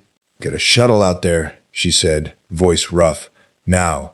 And somebody get Dr. Osei standing by, because if that fight cost him even a fraction of what it looked like from here, I want him under observation the second he's back aboard." Beside her, Tavik was still staring at the tactical readout, expression carrying the particular stillness of a man doing very difficult math about the true scale of what the quadrant had just been shown, not the ceiling of Goku's own power, which had proven to be considerably higher than even the demonstration against Korgath suggested, but the far more troubling revelation of what might exist above even that. "Captain," Tavik said quietly, "I believe we need to substantially revise our threat assessment models, not merely for Goku, for the broader category of beings his arrival suggests may exist beyond this quadrant's current understanding entirely." Reyes closed her eyes briefly, feeling the full, dizzying weight of that settle over her. "Noted, Commander," she said. "File it, and then help me figure out how in the hell we're supposed to explain any of this to Starfleet Command." Dr. Osei's sickbay had never held a patient quite like this before, and it showed in the barely controlled chaos of the hour following Goku's return. Biobed sensors recalibrated twice to account for readings that kept threatening to overload their standard tolerances. 3 separate specialists pulled from other duties to consult, and Goku himself sitting through the entire process with the patient, faintly bored resignation of a man who had clearly done this exact routine more times than he could count. "Nothing broken," Osei said finally, setting down her tricorder with the particular exhaustion of someone who'd spent the last hour fighting her own instruments as much as diagnosing her patient. Which, given what I watched on the bridge feed, I genuinely cannot explain in any framework I understand. "You have significant cellular fatigue, some kind of energy depletion I don't have a baseline to measure against, and what I'd call, in any other patient, a dangerous level of overexertion. But no fractures, no internal damage, nothing that looks like what should follow an exchange of that magnitude." "I heal fast," Goku said, a little apologetically. "And I've got some tricks for pulling through worse than this. Some food, some rest. I'll be mostly back to normal by tomorrow." "Some food?" Osei repeated, glancing at the empty trays already stacked beside the biobed. He'd worked through 4 full meals in the time it had taken her to run diagnostics. "I'm beginning to suspect your definition of some and mine differ substantially." Reyes, standing near the door with arms crossed, allowed herself a small, tired smile at that, before the weight of the larger conversation reasserted itself. "How worried should we be," she asked, "about Beerus following through on his interest in sticking around?" Goku's expression sobered immediately, the brief levity fading. "Pretty worried," he admitted. "Not because he's looking for a fight right now. I think I actually earned enough respect from him that he's not going to come looking to finish what we started. Not immediately. But he gets bored easy, and when he gets bored he starts looking for things to shake up, just to see what happens. That's kind of always been the dangerous part about him. Not malice exactly. More like curiosity with no brakes on it." "That's not reassuring," Reyes said flatly. "No," Goku agreed. "It's not." Voss's voice cut in over the comm before she could respond further, tight and urgent in a way that told Reyes the last several hours had generated exactly as much political fallout as she'd feared. "Captain Reyes, Mr. Goku, I need you both in the conference room, immediately. We've got incoming communications from 4 separate governments, and Starfleet Command wants a joint briefing within the hour." "4," Reyes repeated. "Who's the 4th?" There was a brief, telling pause on the other end. "The Cardassian Union," Voss said grimly. "Apparently long-range sensor networks along their border picked up enough of the engagement's energy signature to trigger a formal inquiry of their own. Captain, this isn't contained to 2 governments anymore. It's not even contained to 3. The conference room, when they arrived, held considerably more tension than the earlier Romulan audience had carried. Voss pacing at the head of the table rather than sitting, the diplomatic attaché flanked now by 2 additional aides, and a wall display split into 4 separate feeds, each representing a different government's formal channel awaiting response. "Let me lay out where we stand," Voss said without preamble, the moment the doors sealed. "The Klingon Empire has, through Korgath's report and independent censor confirmation, now formally classified both Goku and, for lack of a better term, Beerus as matters of highest strategic priority. The Romulan Star Empire has renewed their audience request with considerably more urgency, given that our engagement occurred close enough to their listening posts that they registered it independently. The Cardassian Union has issued a formal diplomatic inquiry demanding to know why an engagement of, and I quote, apparent planetary threat magnitude occurred without prior notification to neighboring powers. And Starfleet Command, he added, rubbing a hand across his face, wants to know why a Federation starship stood by and watched a fight neither of these beings could meaningfully influence, rather than evacuating the sector entirely. Because there wasn't time, Reyes said, sharper than she intended. Admiral, with respect, the moment we understood the scale of what was happening, our options were retreat to a safer distance or attempt an evacuation that would have taken longer than the engagement itself lasted.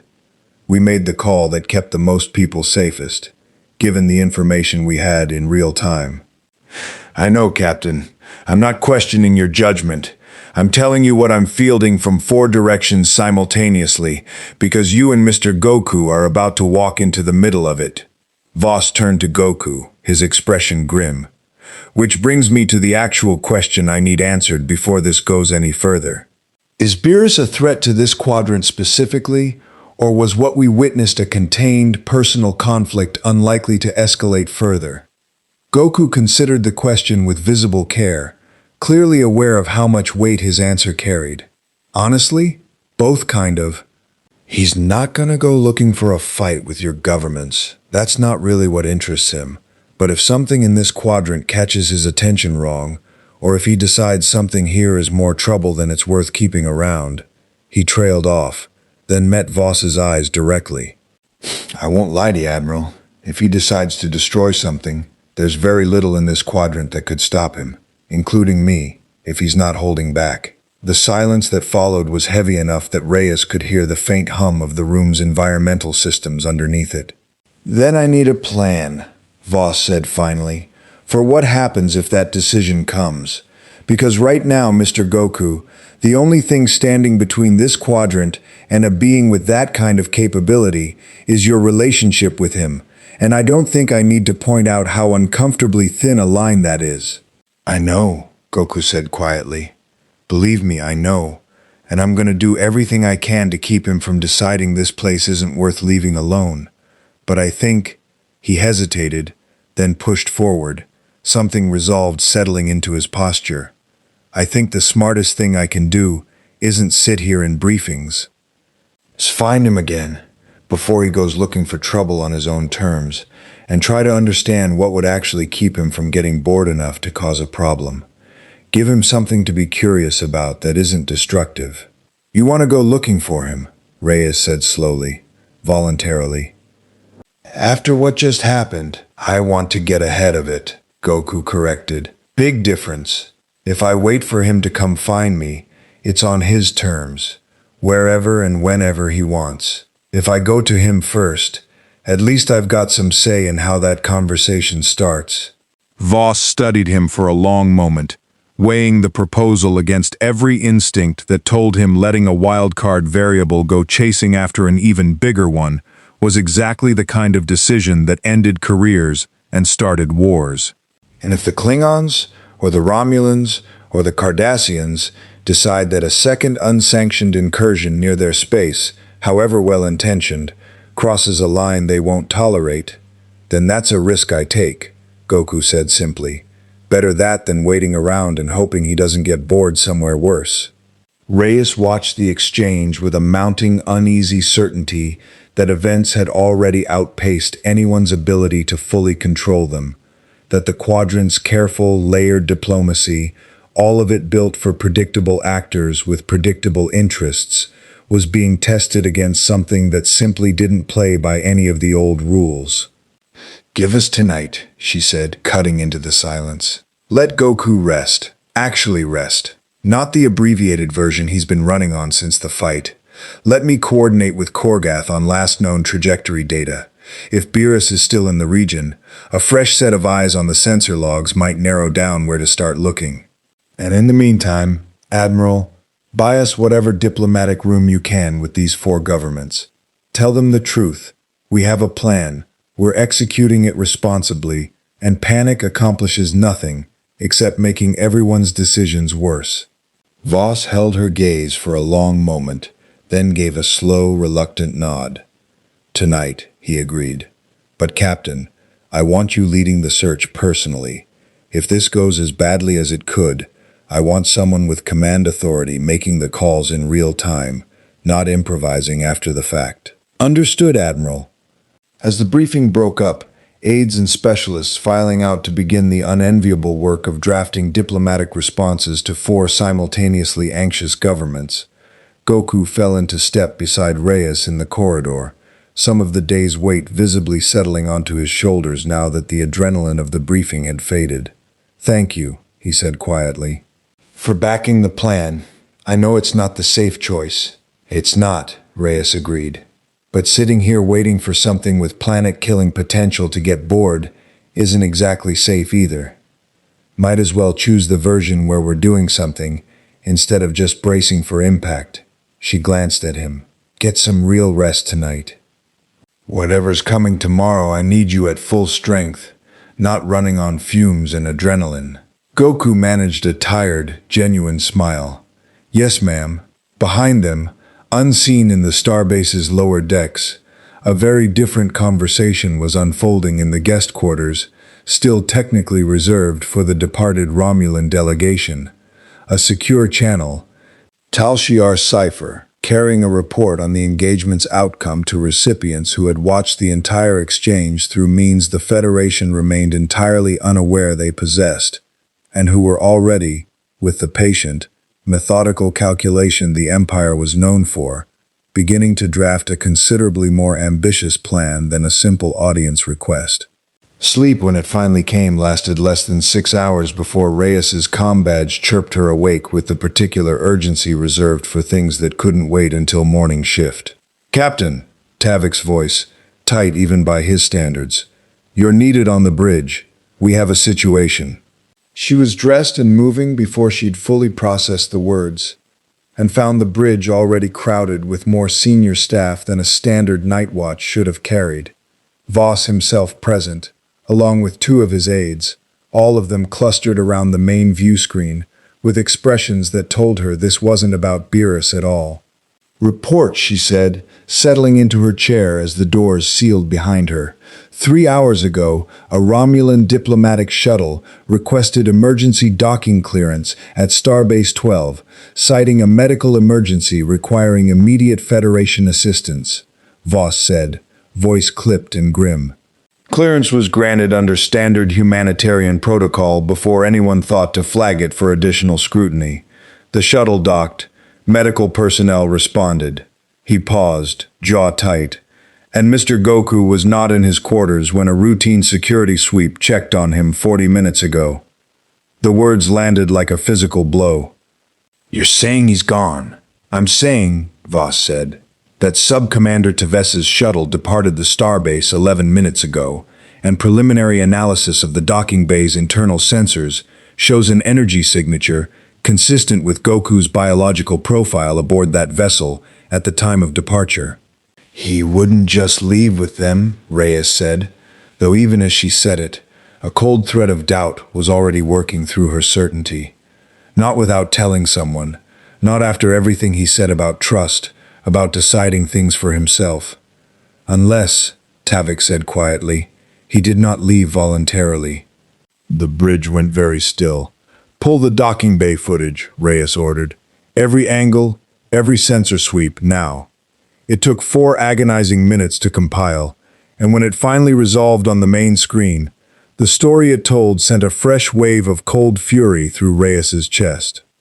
"Goku," moving through the corridor toward the docking bay at an hour when he should have been asleep, expression alert but not alarmed, as if responding to something, a message or a summons he'd trusted enough to act on without raising the alarm first. Then, at the edge of the frame, a brief, disorienting flare of energy that made the recording sensors stutter and blur, and Goku's figure simply gone. Vanishing from frame in the same instant, 3 Romulan security personnel stepped into view, moving with brisk, practiced efficiency toward the waiting shuttle. "That's a transport beam," Priya said, staring at the frozen frame. "Captain, that's not him walking onto that shuttle willingly. Someone beamed him directly, and the timing on that energy flare." She pulled up a secondary readout, hands shaking slightly with barely suppressed fury. "It's consistent with a neural disruption pulse. Short range, low yield, designed to incapacitate rather than kill.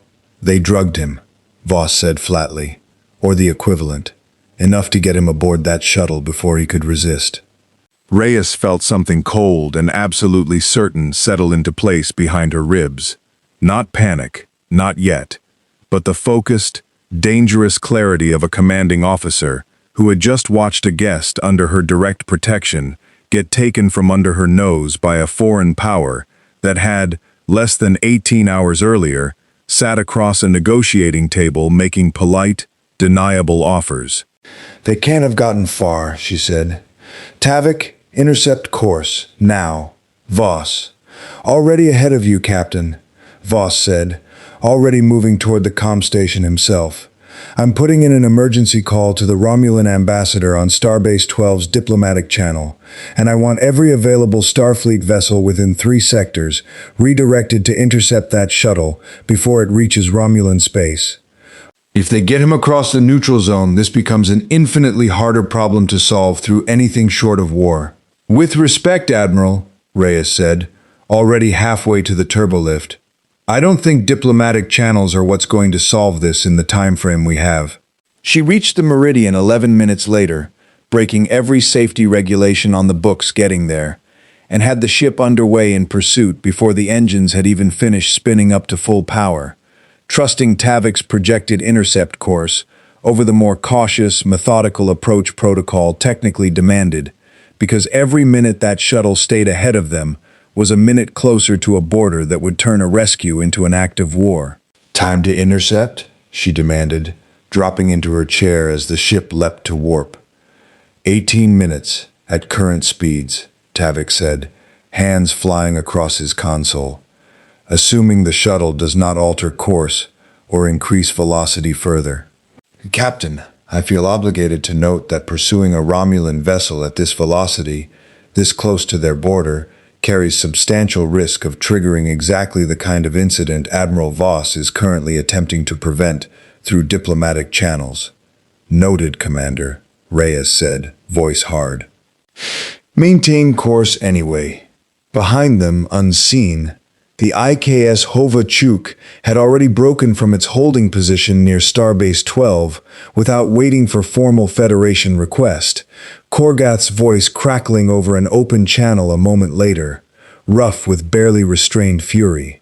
"Captain Reyes," he said, "I am given to understand the Romulans have taken something that does not belong to them, through methods that violate every principle of honorable engagement my people hold. The Hovachuk stands ready to assist in whatever manner proves necessary, and I confess I would take considerable personal satisfaction in reminding the Star Empire precisely why they should not have attempted this." "Appreciated, Captain Korgath," Reyes said, some of the tension in her chest easing fractionally at the unexpected reinforcement. "Match our course. And Korgath, no weapons fire unless they fire first. I want him back, not a war." "Understood," Korgath said, though something in his tone suggested he considered that restriction a genuine personal disappointment. "For now." Aboard the Romulan shuttle, in a small windowless cabin near its aft section, Goku's consciousness surfaced slowly, fighting through a fog that felt entirely unfamiliar. His body, for the first time since arriving in this universe, sluggish and heavy, in a way that had nothing to do with exhaustion and everything to do with whatever had been used to take him. "Ah," a familiar voice said, close by. "You're awake sooner than the dosage should have allowed. Interesting." He forced his eyes open to find Sub-Commander Teves seated a short distance away, hands folded, watching him with the same careful, unreadable expression she'd worn across the negotiating table less than a day before, though something in her posture now carried an edge of genuine urgency underneath the practiced calm. "You drugged me," Goku said, voice rougher than he wanted it to be, fighting to push himself upright against a body that still felt half a step behind his intentions. "Kidnapped me off a Federation station." "I did," Teves said, without apology, without hedging.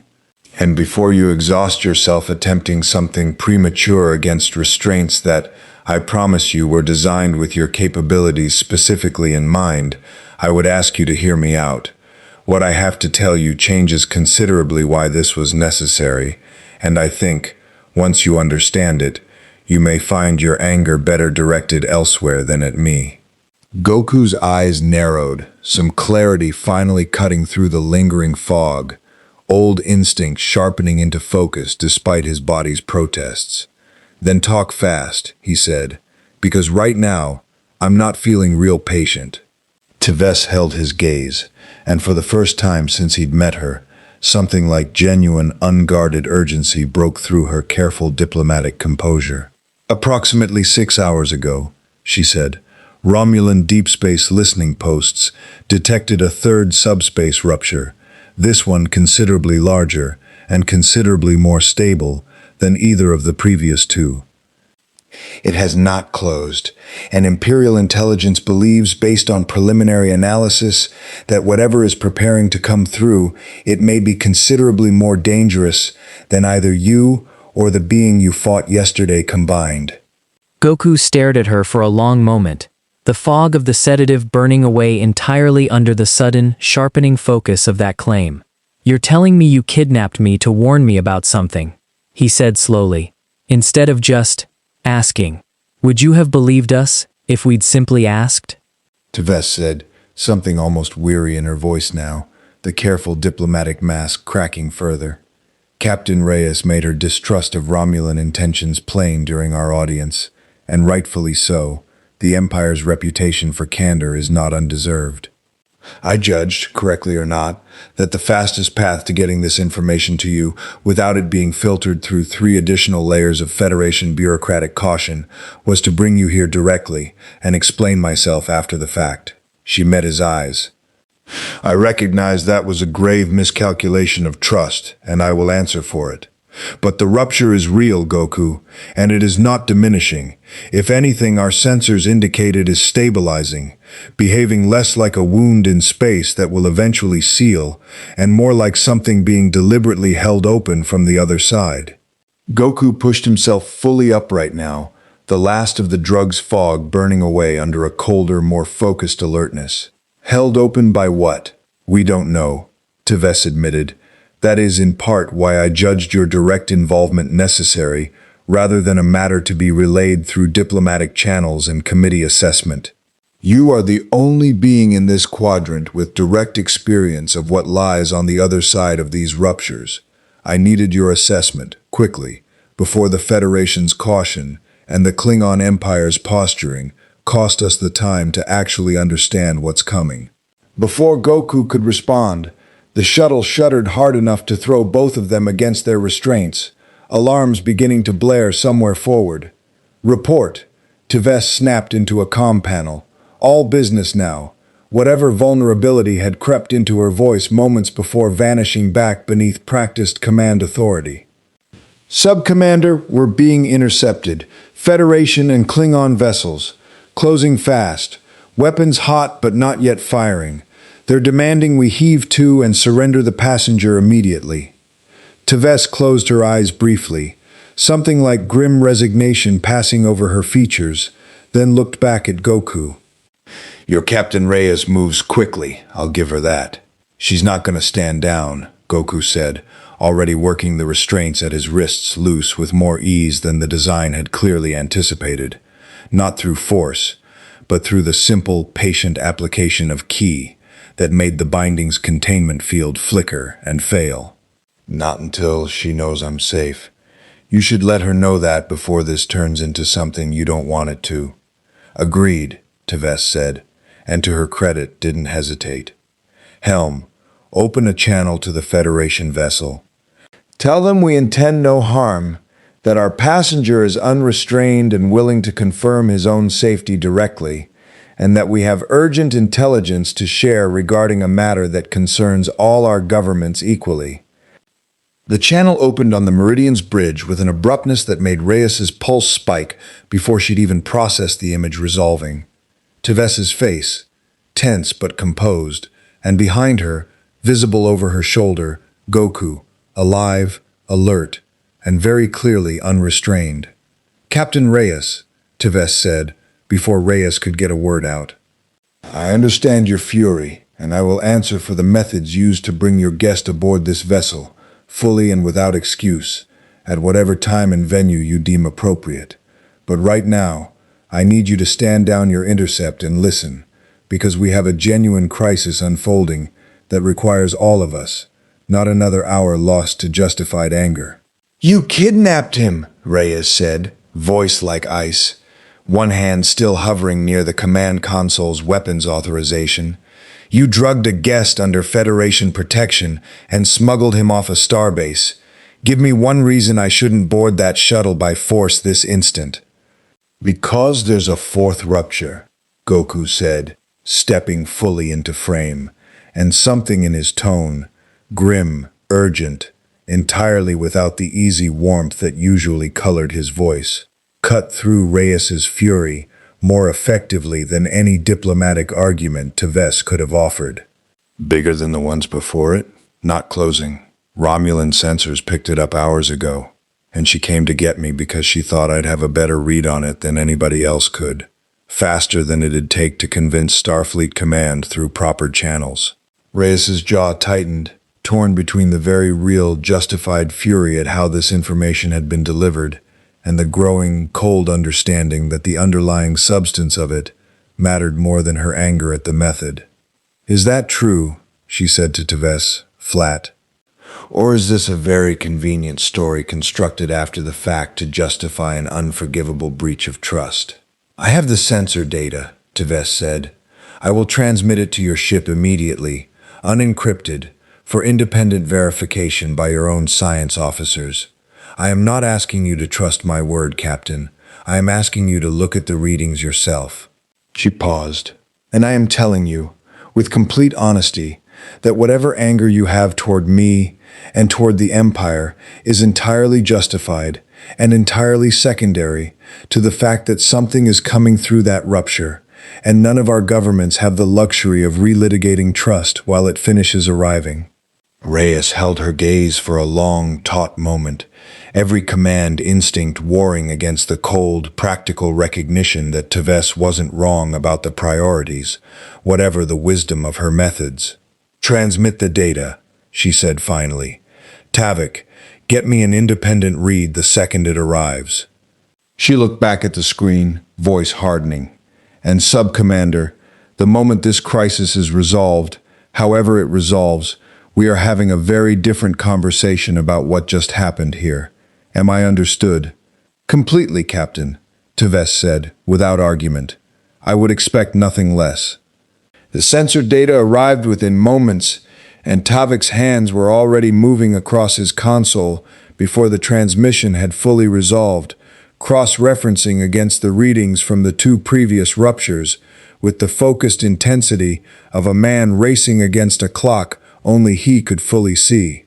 Captain, he said after a long, tense minute, the Romulan data is consistent and troubling. This rupture's energy signature is an order of magnitude larger than either previous crossing, and this is the critical detail. It is not following the same open and close pattern the first two ruptures exhibited.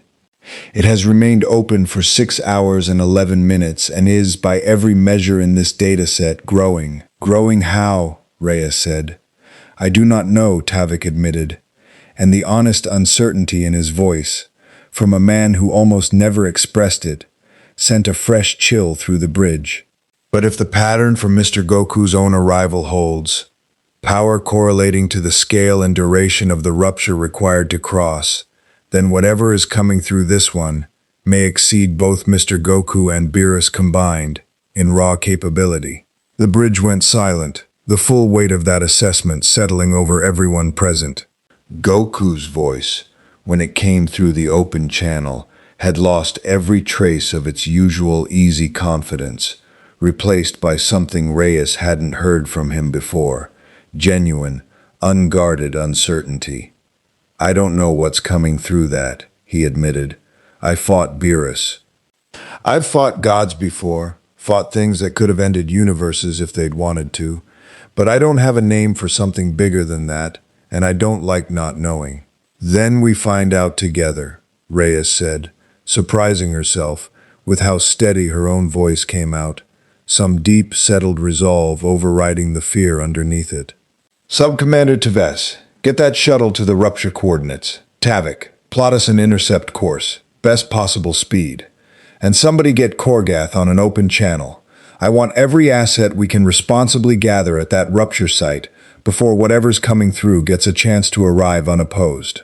Captain, Voss's voice cut in from Starbase 12, having clearly been monitoring the channel throughout, grim and resolute. I'm authorizing full mobilization of every vessel in range. This just stopped being a first contact scenario and started being a potential quadrant-wide emergency. God help us all if Tavik's assessment is accurate. On the shuttle, Teves met Goku's eyes one last time before turning to give the order to her own helm, something unspoken passing between them. Not quite trust, not yet, but the shared, sober recognition of two people who understood, with sudden and total clarity, that whatever quarrels existed between their governments had just become dramatically, dangerously secondary to the question of what was about to tear its way into their shared reality. Buckle in, Goku, she said quietly.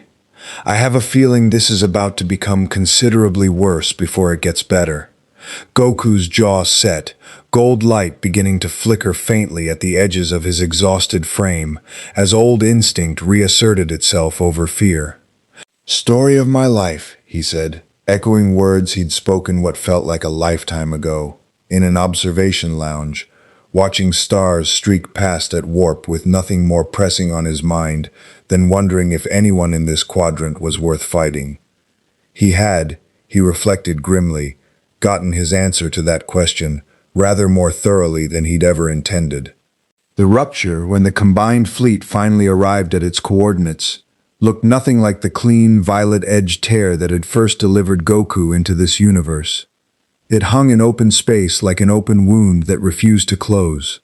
Vast, easily the size of a small moon, its edges pulsing with a sickly, uneven light that seemed to bruise the starfield around it, warping the light of distant stars into smeared, sickly arcs. Reyes stood at the center of her bridge, watching the assembled might of three governments' combined forces hold position at a cautious perimeter.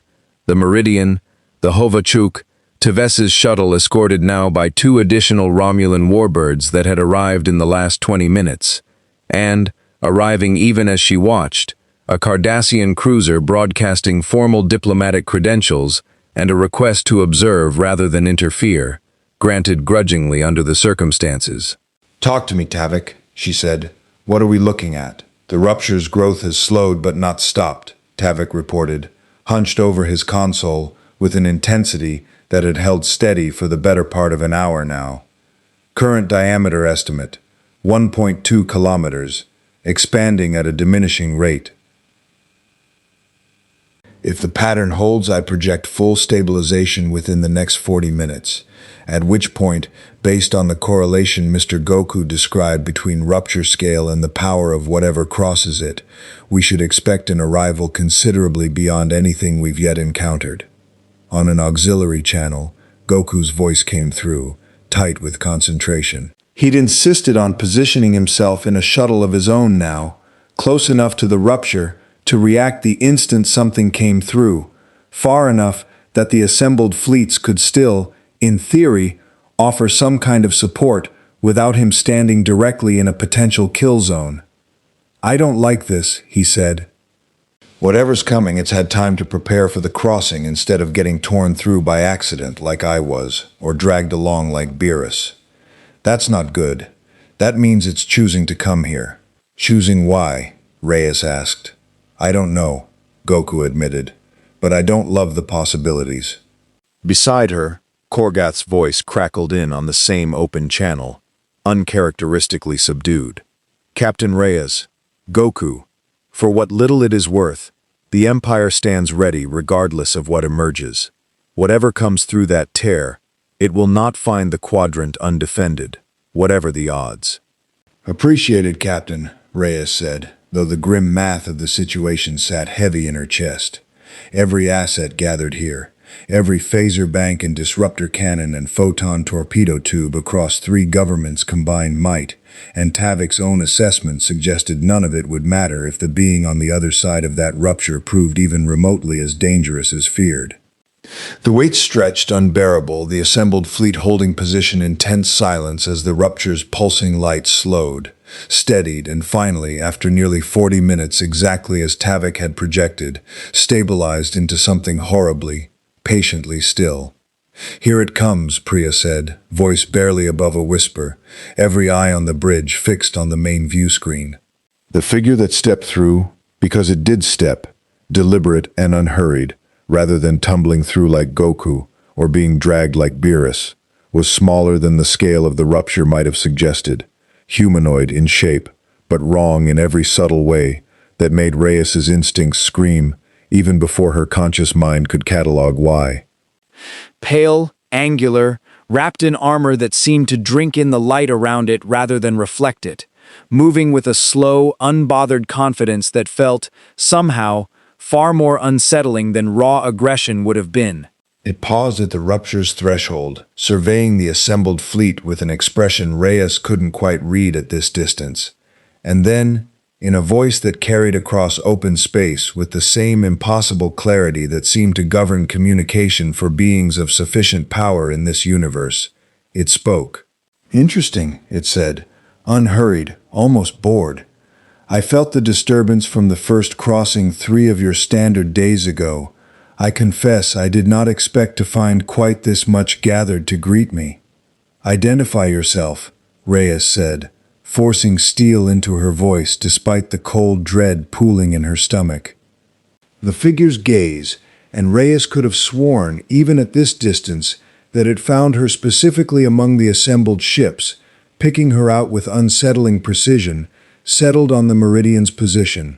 "You may call me Zamask," it said.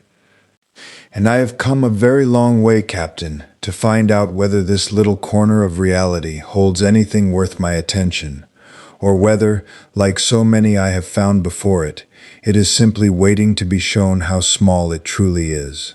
Goku's voice cut in over the open channel, low and dangerous in a way Reyes hadn't heard from him yet. Not the eager, boyish excitement he'd carried into every previous confrontation, but something older, warier, carrying the weight of recognition.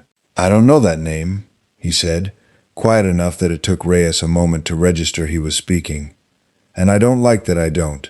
Whatever power let something cross like that, deliberately, holding a rupture open on its own terms, instead of tearing through by accident, that's not something I've seen before."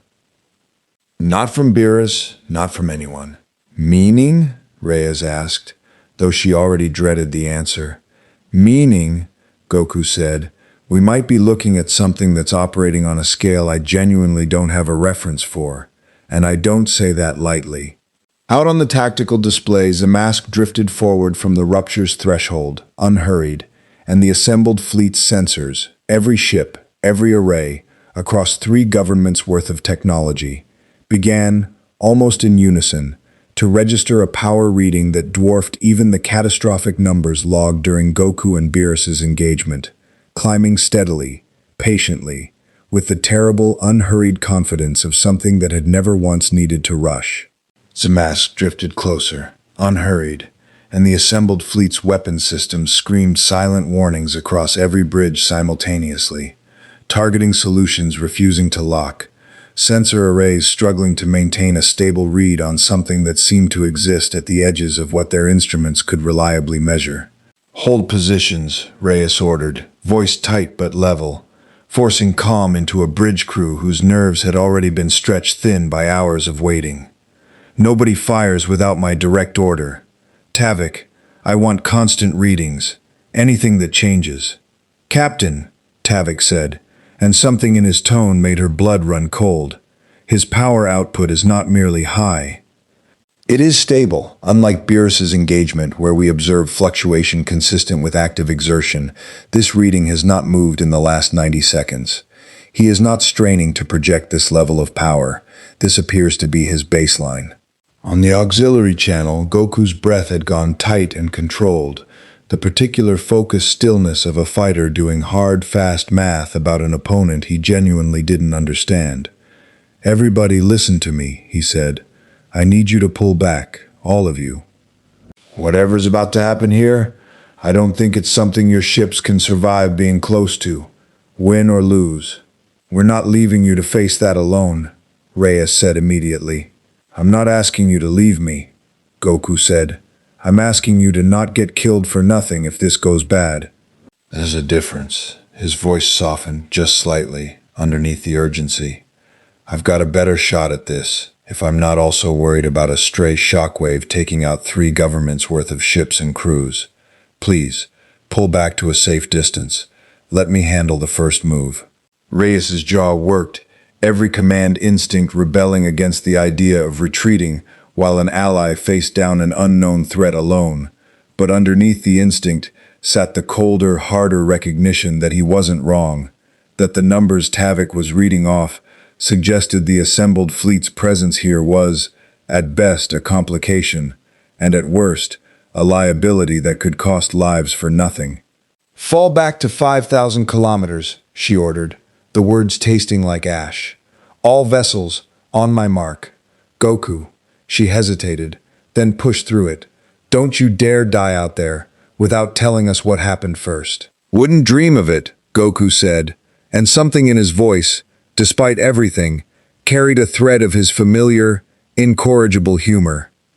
The fleet withdrew in careful, coordinated formation, and out in the open dark, Goku's shuttle held position a moment longer before he emerged from it entirely, drifting free in open space the same way he had the very first time Reyes had ever seen him, gold light already beginning to gather at the edges of his frame. Zamask watched him approach with what might have been the ghost of a smile, unhurried, unbothered. "A single champion," he said, almost fond. "How wonderfully traditional. I confess, I was beginning to think this reality had lost its taste for genuine confrontation, buried under all that cautious diplomacy I felt gathering at my arrival." "Don't know about the rest of them," Goku said, aura flaring fully now, gold bleeding into blue-white as he settled immediately into his strongest transformation, no longer willing to hold anything in reserve against an unknown quantity. "But I've got plenty of taste for it left. Let's find out what you're actually made of." The engagement that followed defied every previous scale the watching fleets had logged. Where the fight against Beerus had been a blur of motion across kilometers, this was something closer to watching 2 forces of nature collide.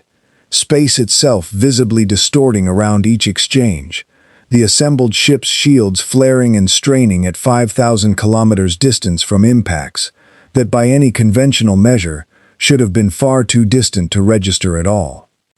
Zamask moved with an economy that made even Goku's refined, battle-honed technique look almost frantic by comparison.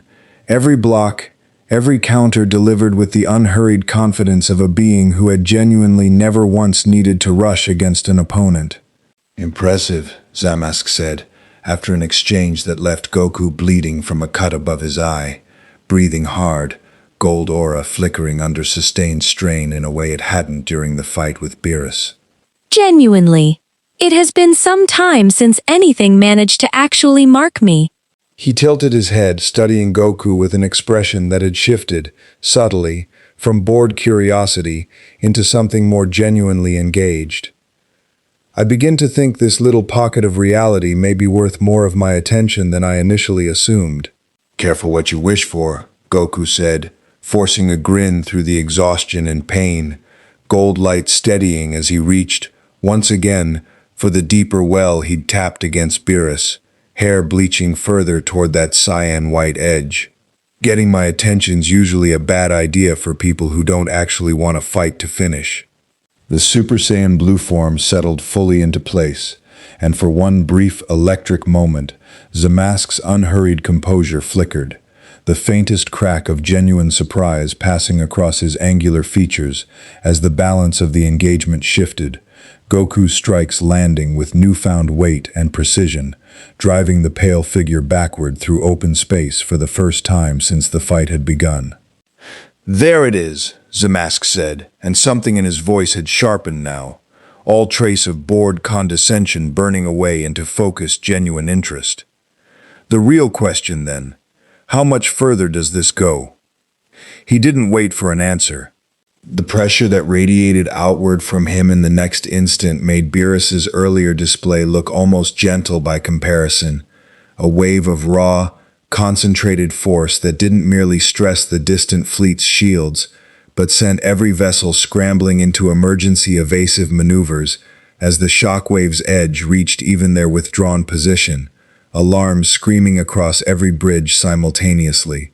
On the Meridian, Reyes gripped her armrests hard enough to hurt, watching helplessly as the tactical display's readings climbed into numbers that no longer meant anything meaningful to her, watching a single figure of gold-blue light get driven backward across kilometers of open space by something that had, until this moment, apparently been holding back considerably more than either Beerus or Goku himself had.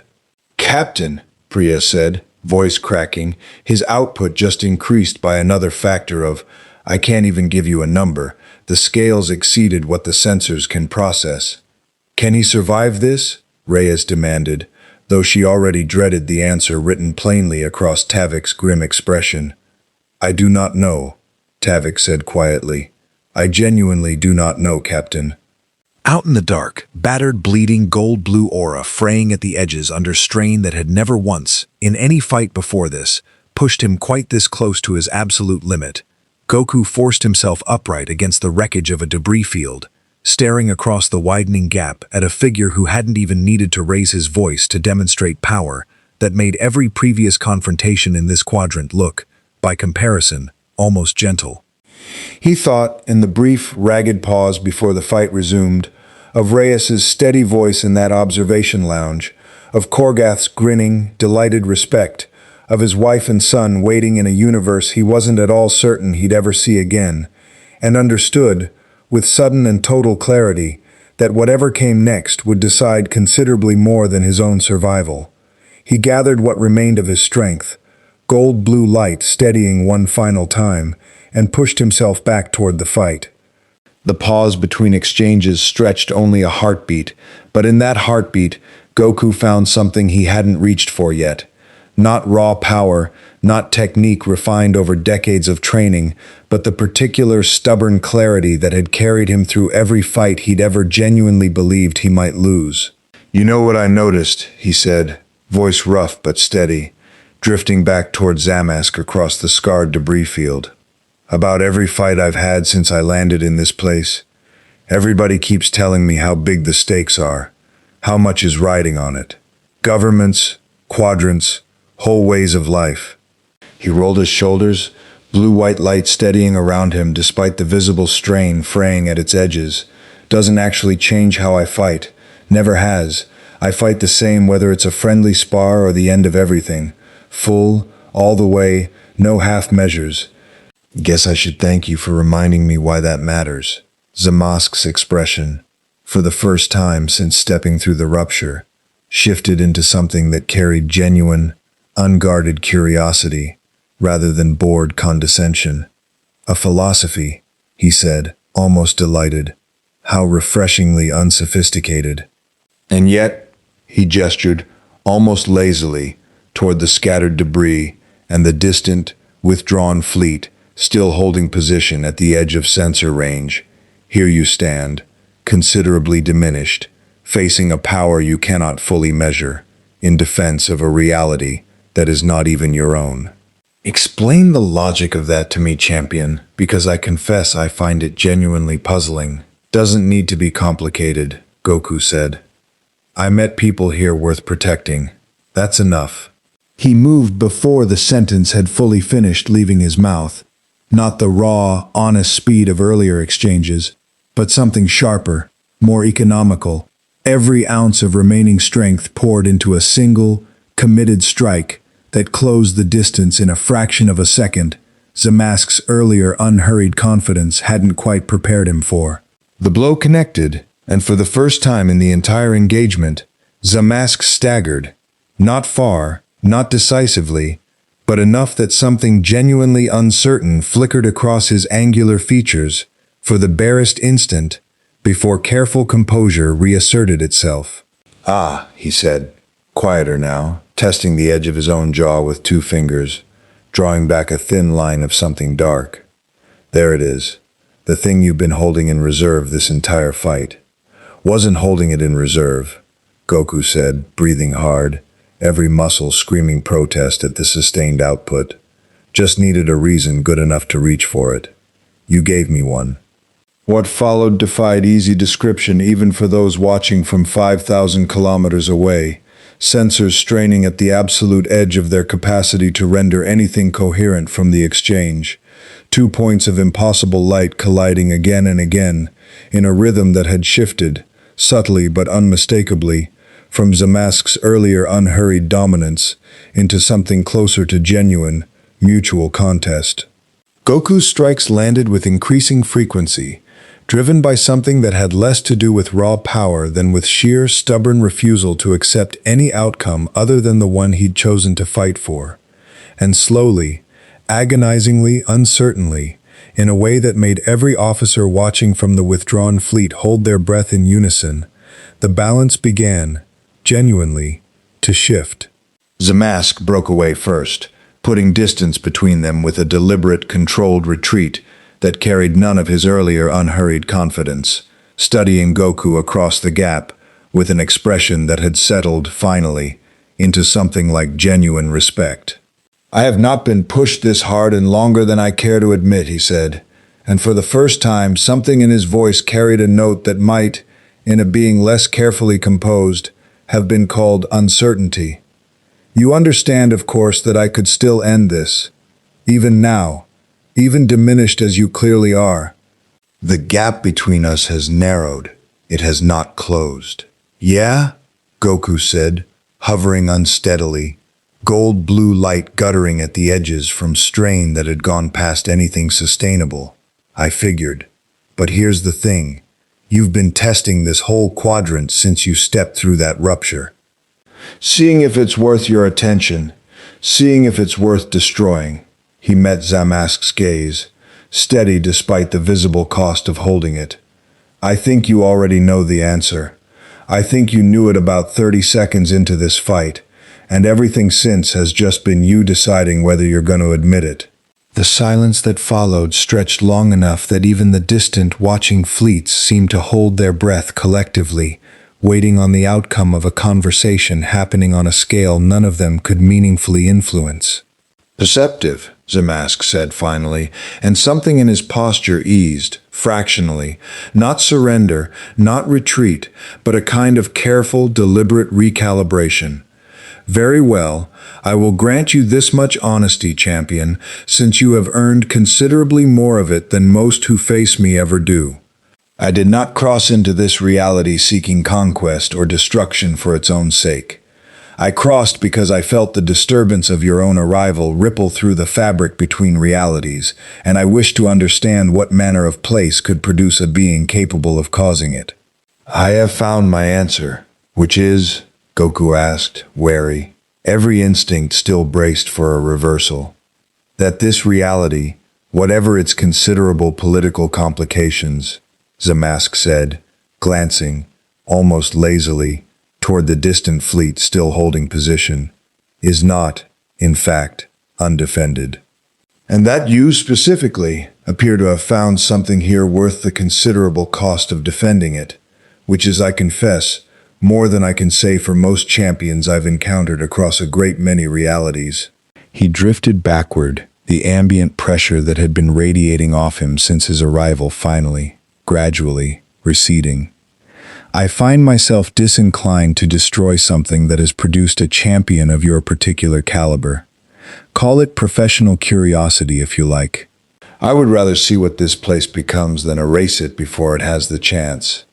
Goku's shoulders sagged, relief and exhaustion crashing over him in equal measure, the gold-blue aura finally guttering out entirely, as the adrenaline that had carried him through the fight's final stretch began, at last, to fade.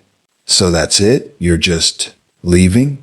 For now, Zamask said, and something in the phrase carried an unmistakable echo of Beerus's own parting words days before, a reminder, deliberate or not, that this quadrant's newfound visibility to beings of this scale was not a door that could simply be closed again. I make no promises about permanence, champion. Realities that prove interesting have a way of drawing further attention, whether they wish it or not. But I will grant you this. Whatever comes to test this place next, it will not be me, and not today. He turned toward the rupture, still faintly visible behind him, its edges beginning, at last, to contract inward.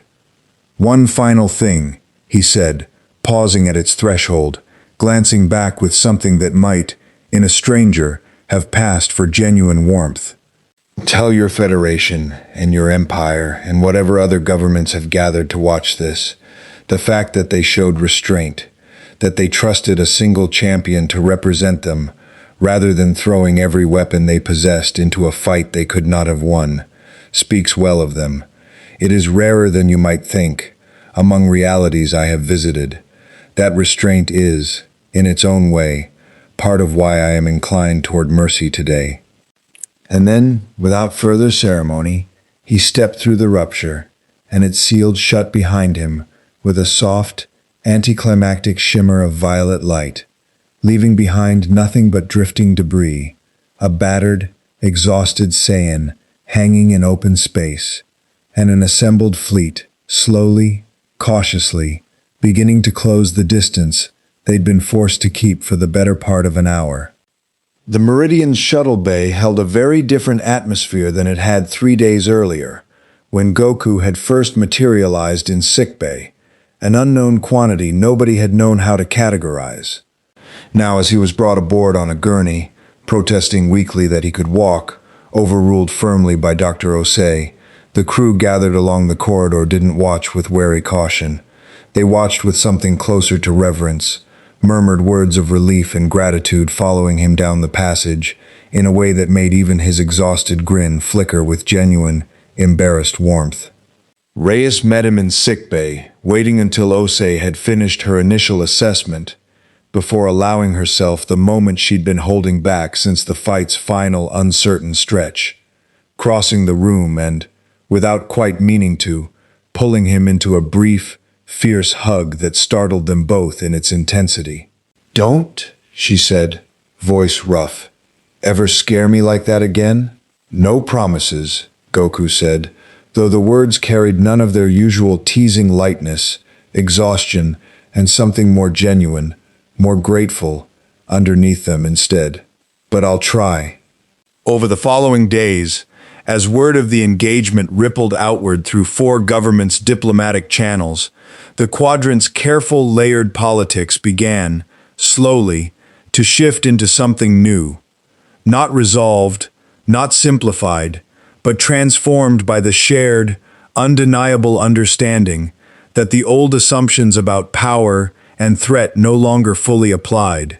Korgath petitioned the High Council for formal recognition of an alliance framework built on mutual respect rather than conquest, a request that would spend months working through Klingon internal politics, but which notably did not die on arrival the way such proposals typically had.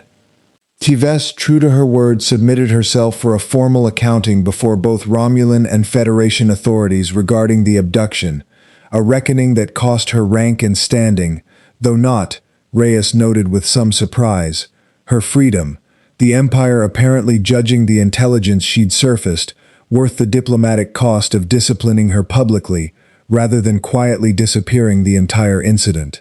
And Goku, 3 weeks after his arrival, stood once more in the observation lounge where this had all genuinely begun, watching the stars stretch past at warp, Reyes beside him, both of them quieter now, carrying the particular weight of people who'd been tested and against considerable odds, come through it.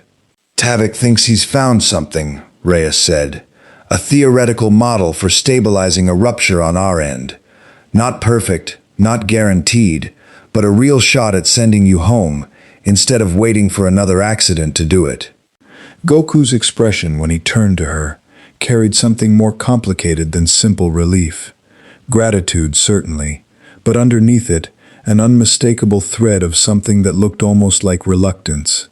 That's great, he said, and meant it. Really, I miss my family. I miss home, he paused. Guess I didn't expect to feel this weird about leaving a place I only just got to. You made an impression, Reyes said, allowing herself a small, genuine smile. On more than just me. Yeah, he looked back out at the stars, quiet for a long moment.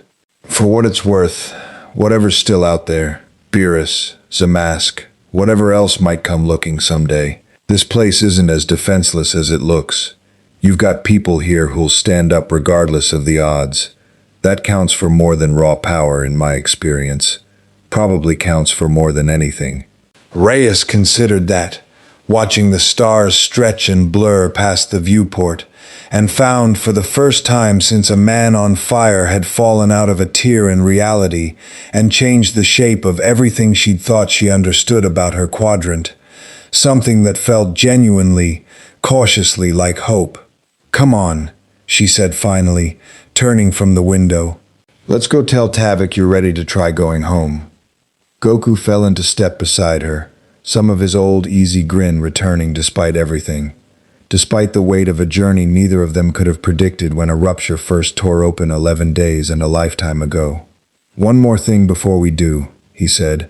Think Korgath's still up for that spar he keeps threatening me with? Reyes laughed, genuinely, freely, the sound carrying down the corridor as the doors hissed shut behind them, and somewhere beyond the ship's hull, the stars kept stretching endlessly onward, indifferent to the quiet, hard-won peace. Two very different worlds had somehow, against every reasonable expectation, managed to find in each other.